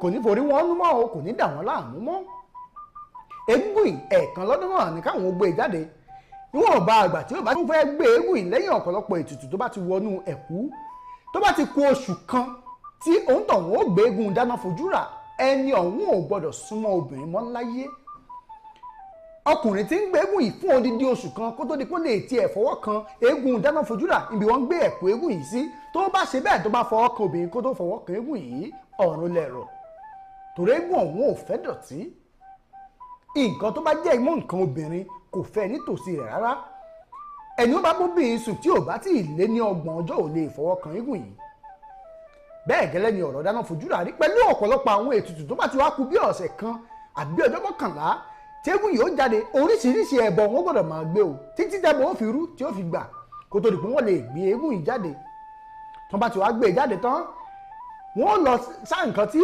àwọn olóyìnbó àti àwọn Yorùbá náà ń pè ní oníkìníkà ewé kan náà ń pè ní ewé pariko gbogbo yìí náà ẹ mọ̀ àwọn míì àmọ́ pè ń bẹ̀rẹ̀ tó máa fi ń ṣe abúlé ńgbà náà tó máa fi ń kọ́ abúlé báyìí ẹ̀yin náà mọ ìwé náà tó bá kọ́ àbàtàn lóko òun náà máa ń ṣe sí lórí bíi páànù láyé ìgbà náà wọ́n á wíwé ìjọ tí ó pọ̀ dáadáa yẹn koríko yìí ibi tí ó pọ̀ dé odidi ọkọ̀ dáínà ńgbà míì wọ́n fi ń kó kinní ọ̀hún wálé ọjọ́ tẹ́gùn ìbá fẹ́ jáde tó jẹ́ pé ńṣe ni àwọn èèyàn wọ́n wá kọ́ kinní ọ̀hún bí ilé wọ́n kọ́ bíríkó tó báyìí eégún ọ̀hún ó jókòó sáàárín ẹ̀ wọ́n wá da epo bẹntiró àbí epo karosí wọ́n dà sórí eégún ọ̀hún wọ́n sì finá sí o ìgbà tí iná bá bẹ̀rẹ̀ sí jóhù hìhì ìgbà náà nínú eégún dáná fojú rà mọ́ ń dùn tiẹ̀ lójú méjèèjì ni ó mọ yínú náà nínú rẹ̀ mọ́ ọdún ni ó mọ lọ ni ó mọ bọ̀ títí tí eégún náà tí ó fi lọ wọlẹ̀ padà gẹ́gẹ́ bí Yorùbá ṣe máa ń sọ tégún ó fi wọlẹ̀ ìyẹn túmọ̀ sí pé tégún ó fi padà síbi tí wọ́n ti gbé e ìyẹn túmọ̀ sí pé iná ò gbọdọ̀ kúrò lára ẹ̀ ní ìṣẹ́jú kan ò tí iná bá ẹ̀ kú ẹni tó bá wà nínú ẹ̀ òtútù ni ó mú un pa torí ariwo òtútù ni ó máa pa ò ọ̀pọ̀lọpọ̀ àwọn èèyàn wọ́n ti wò pé irú agbára burúkú wò lélẹ́yìí ẹ wò ó ayé kù bì kan o ayé ń bẹ nínú omi ayé ń bẹ nísàlẹ̀ ẹlẹ̀ ayé ń bẹ láàrin àwọn àlìjànú ayé ń bẹ nínú afẹ́fẹ́ kò síbi tẹ́ ẹ dé ayé kù bì kan ayé ń bẹ láàrin agijù pẹ̀lú bí irú ibi tó ti ráwọn eégún yìí èyí ò bá àwọn àwògede ń gbé lórí ọ̀rọ̀ eégún ìdáná fojúrà ẹ̀jẹ̀ wa padà sórí ọ̀dọ̀ Lágbo Òkun Lágbo Òkun jẹ́ alágbára eégún kan nílùú kan tó ń pè nílùú Ṣẹ̀pẹ̀tẹ̀rí báwọn kan bá tiẹ̀ kí wọ́n ń gbà kan wọn ní Ṣẹ̀pẹ̀tẹ̀rí ìlú ọ̀dájú ibi ìyá tí gbé ń roka tí ò bọmọ jẹ o wọn ní àwọn náà ṣiṣẹ́ ní kọ́mọ náà lọ ṣiṣẹ́ kó lè róúnjẹ jẹ fúnra ẹ̀ ọmọ ọlọ́mọ ò lè pa bàbá ń bàbá bẹ́ẹ̀ lọ́mọ ọlọ́mọ ò lè pààyàn ń yá ṣùgbọ́n oríkì ayé àtijọ́ ni o ẹ̀yin ọmọ Ṣẹ̀pẹ̀tẹ̀rí bò lójú ọjọ́ sì rí ń bẹ̀ wọ́n àkèyìn eégún yìí ó jẹ́ eégún alágbára kan nílùú Ṣẹ̀pẹ̀tẹ̀rí eégún ọ̀hún Lágbo Òkun wọ́n ń pe orúkọ ẹ̀ lásìkò táwa wà ń kéékèèké mo lọ sí ìlú Ṣẹ̀pẹ̀tẹ̀rí mo ní àǹfààní lásìkò ìgbà tí wọ́n ń ṣe ọdún egúngún oríṣiríṣi eégún ló jáde ńbẹ̀ ṣùgbọ́n ọjọ́ yòówù tí Lágbo Òkun ò bá jáde ọjọ́ kan tí ó jẹ́ pé ọjọ́ àrà ọ̀tọ̀ ni máa ń jẹ́ o tí Lágbo Òkun bá fẹ́ jáde yóò jáde ní nǹkan bíi aago 12 ìyẹn aago 12 òru kó sì tó di pé aago 3 ààbọ̀ yóò lù lóru náà ó gbọ́dọ̀ ti padà síbi tó ti jáde o báwo ni wọ́n ṣe wá ń gbé eégún Lágbo Òkun báwo lòun náà ṣe rí eégún Lágbo Òkun ó jẹ́ eégún kan tó jẹ́ pé àwọn bàbá àwọn àgbààgbà ilẹ̀ Yorùbá náà wọ́n tún pàdé eégún yìí láàrin agijù kó tó di pé wọ́n gbé wá sínú ìlú ibi tí wọ́n sì ti ń gbé eégún yìí ìyàtọ̀ tó wà nù Lágbo Òkun àti dáná fojúrà èyí náà ẹ̀ mọ́ gbọ́ o wọ́n èyí gbé Lágbo Òkun bí wọ́n ṣe ń gbé dáná fojúrà àti gbogbo èèyàn ń fojú rí Lágbo Òkun èèyàn kan ṣoṣo péré ló lè gbé Lágbo Òkun èèyàn kan náà ló sì lè fojú rí o bẹ́ẹ̀ lọ̀rọ̀ Lágbo Òkun ṣe rí kì í sí ìṣẹ́nu ilé wọn ti ń gbé Lágbo Òkun ibojì òkú ni wọ́n ti máa ń lọ ń pe Lágbo Òkun jáde kó tó di pẹ́ni tí ó bá gbé eégún náà ó gbé sára ìgbà tí ẹni tó ń gbé Lágbo Òkun tẹ́lẹ̀ tó jẹ́ bàbá ẹni tó ń gbé nílé wọn ní Ṣẹ̀pẹ̀tẹ̀rí ń bẹ̀ ìgbà tó fẹ́ jáde láyé ó ní kinní kan bíi chéènì ẹ̀wọ̀n tó máa ń kọ́kọ́ ń gbé kọ́rùn ẹyọ kan náà ní irú kinní tó wà ní gbogbo àgbáńlá ayé tó bá ti gbé kinní ìkọ́rùn ìgbà náà tó bá pé eégún yìí tó bá jáde ó láwọn gbólóhùn tí wọ́n pè kó tó jáde láti inú ibojì òkú torí ẹ̀mí kan lòun náà tá ẹ̀dá alààyè kan kò sì gbọ́dọ̀ fojú rí ṣùgbọ́n níwọ̀nba ìgbà tí kinní ìbá ti wà lọ́rùn ẹni tó pè é jáde kò ní ṣe nǹkan kan fún tọ̀hún ẹni ìyówù tó bá wà pẹ̀lú ẹ̀ tàbẹ́lòmíì tó bá fojú rí ó di dandan o kẹ́mi ó bọ́ lára òǹtọ̀hún lẹ́sẹ̀kẹsẹ̀ torí pé lẹ́sẹ̀kẹsẹ̀ ni ó fa ẹ̀jẹ̀ òǹtọ̀hún tí ó fà á gbẹ lẹ́sẹ̀kẹsẹ̀ ọ̀pọ̀lọpọ̀ àwọn èèyàn ló gbìyànjú láti dẹ́jà lórí ọ̀rọ̀ egúngún yìí àkókò tó egún náà bá fẹ́ jáde àwọn èèyàn ń lọ káàkiri wọn ó kéde pé tó ẹnikẹ́ni ò gbọ́dọ̀ jáde o ẹ sì gbọ́dọ̀ tanná bẹ́ẹ̀ bá tanná ìjọba bí Lágbo Òkun bá ń bọ̀ bó ṣe ń bọ̀ látòkèrè iná òkú fúnra kò sí ọgbọ́n tẹ̀ fẹ́ dá sí o ìgbọ́ bá lọ tán iná ìyẹn ó tàn ṣùgbọ́n bó ṣe ń bọ̀ iná gbọ́dọ̀ kú ni fún rẹ̀ tẹ̀ bá ló bá wù yẹn tán bó wù yẹn pa tóun bá ti ń bọ̀ fún rẹ̀ iná gbọ́dọ̀ kú ni o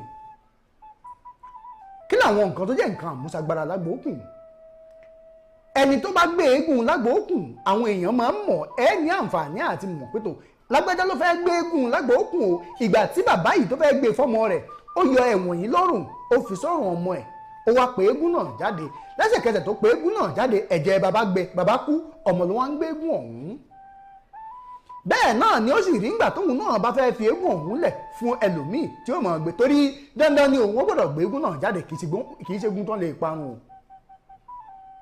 lásìkò tí ó fi jáde yìí ní nǹkan bí aago 12 yìí gbogbo àwọn ìlú tó wà nítòsí Ṣẹ̀pẹ̀tẹ̀rí bí ìlú Àgọ́ Àmọ́dù Ìgbòho Kìsì àwọn ìlú máa ń bá ọgbọ ọ̀rọ̀ káàkiri bẹ́ẹ̀ gbogbo bẹ̀ ni ó dé kọ̀ọ̀kan lọ́dọ̀ àwọn tó bá jọ̀rẹ́ rẹ̀ láàrin wákàtí ìṣẹ́jú àyá yìí tó atẹ́gùn ní ń bá rìn bí àpẹẹrẹ tó bá nítò òun ń bọ̀ ń bí lónìí òun lọ sọ́dọ̀ ẹni tó jẹ́ ọ̀rẹ́ òun yóò ti pè ọ́ lẹ̀ pé tó eégún mi fẹ́ jáde ohun tó bá fẹ́ fún mi fi ẹnu ọ̀nà fún mi tí n bá dé wọn ó bá ń bẹ̀ láyé ìgbà náà ẹ mọ̀ pé ẹlòmíì wọn lè dáná kán pa adìẹ odidi adìẹ kán bá a sè wọn ó gbé lẹ́nu ọ̀nà wọn ó fowó sí wọn ó fọtí sí díẹ̀ pẹ̀lú nígbà tó bá ti ń bọ̀ ẹ ti máa gbọ́ ṣẹ̀kẹ̀ṣẹ̀kẹ̀ láàrin òru tí ó mọ ọdún gbìm tí gbogbo ara ó mọ ọdún ṣìkì nígbà tó bá dé ni ó pariwo kó tàn gbé lágbájá bóde ò mo ti dé lọ́sàn-án èmi àti ẹ lájọ́ jẹ́tajọ́ mo wá dòrú ọ́fèmí nìkan síta gbangba ìjó-dà bẹ́ẹ̀ tó o bá jáde wọn ó ṣílẹ̀kùn yìí wọn ò wọ ní gbogbo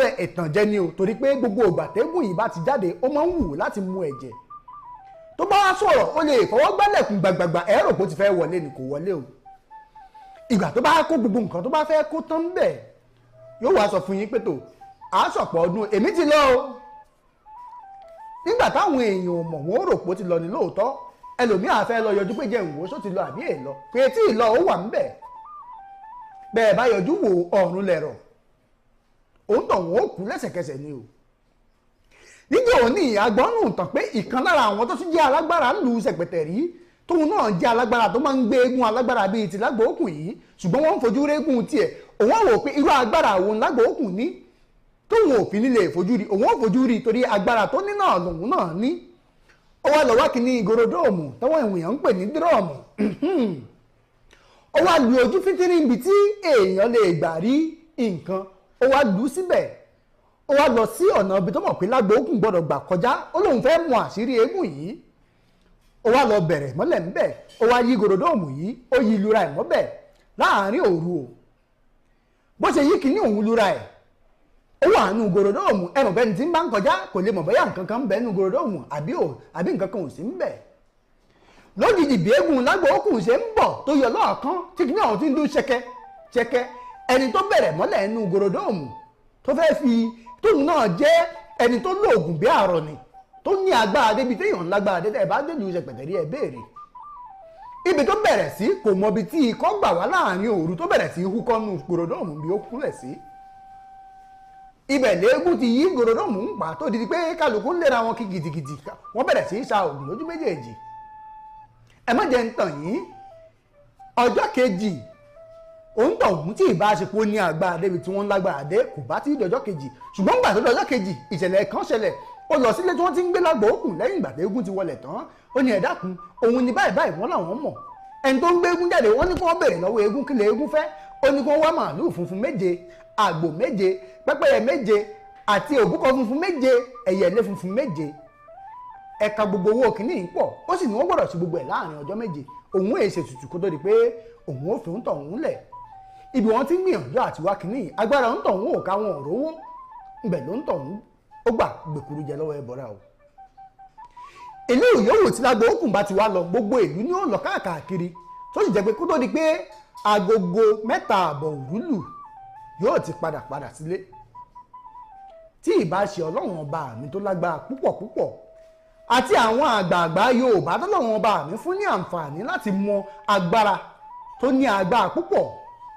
eléyìí tọ́lọ́run fún wọn láyé ìgbà tẹ́wé fi ń jẹ́wé tégbò fi ń jẹ́gbò ńlẹ̀ Yorùbá irú àwọn agbára báyìí wọ́n sì ń bẹ ńlẹ̀ Yorùbá o wọ́n bá fẹ́ kógun jàlú bóyá ìlú kan ń bọ̀ ó fẹ́ wá kógun jà odidi ìlú wọ́n sàti sọ pé kí Lágbòókùn ó dá jáde kí gbogbo àwọn ọmọ ìlú kó wà ní ilé ẹni ìyówó àjòjì yòówù tó bá wọ̀ ní ìlú tó máa fojú kàn ẹ̀jẹ̀ ó gbẹ̀ lára wọn ó sì gbabẹ̀ kú eléyìí ló jẹ́ kí ìlú Ṣẹ̀pẹ̀tẹ̀rí tẹ́ ẹ bá débẹ̀ ìlú kékeré kan ní ìpínlẹ̀ Ọ̀yọ́ ṣùgbọ́n kíkéré làbẹ́rẹ́ kéré o kì í ṣe mímì fàdìyẹ bẹ́ẹ̀ ni ọ̀rọ̀ ìlú Ṣẹ̀pẹ̀tẹ̀rí rí ẹ̀yin ṣẹ̀pẹ̀tẹ̀rí mo kí yín o bẹ́ẹ̀ bá tiẹ̀ ń kọjá bẹ́ẹ̀ àtẹ́gùn bẹ́ẹ̀ yàtọ̀ tẹ́ ẹ bá kọjá àyè yín àfàìmọ̀ kẹ́ ẹ má jẹ̀yàn ọyìn ń sú o. eégún lágbo òkun ó sì ń bẹ́ẹ̀ ń lu ṣẹ̀pẹ̀tẹ̀rí lọ́wọ́lọ́wọ́ báyìí bẹ́ẹ̀ bá débẹ̀ ẹ lọ bèèrè ń pa eégún tí wọ́n èé fojú rí nípínlẹ̀ Ọ̀yọ́ nílùú ṣẹ̀pẹ̀tẹ̀rí.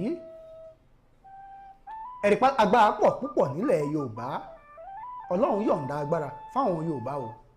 lórí ètò yín ètò wa nínú ayé náà láwà tó ń bátẹ́gùn wọ̀yá àjà tó ń bátẹ́gùn wọ̀jà kadì lákòókò yìí ẹ jẹ́ àsáré dẹ̀ka àpolówó ọjà wa náà kó tó di pàwọ̀ máa dágbére lórí ètò pátápátá fún ti àkókò yìí ẹ jẹ́ àkọ́sáré dẹ̀ka àpolówó ọjà wa náà amójú ẹ̀rọ mi jọ̀ bá a dé bá a ń gbé kinní ọ̀hún òkè náà mò ń bọ̀ n tí ì dé.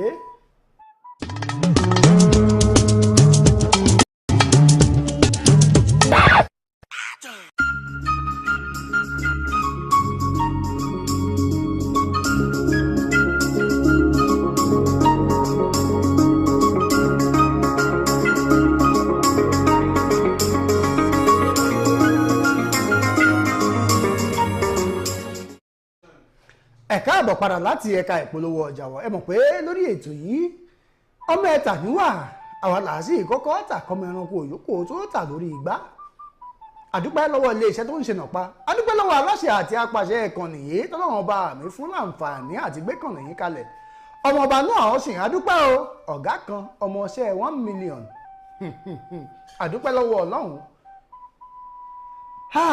ẹlòmíì ń gbà míì á wà ń pò ọmọdé Ọlọ́run á sì gbé ipò àgbàlagbà á sì gbé fún pétò ọmọdé náà ṣùgbọ́n pò àgbàlagbà ló wà á tún wá fún rẹ̀lẹ̀ kó lè bá àtẹlẹ̀pẹ́ àdúpẹ́ pọ̀ lọ́wọ́ arákùnrin yìí.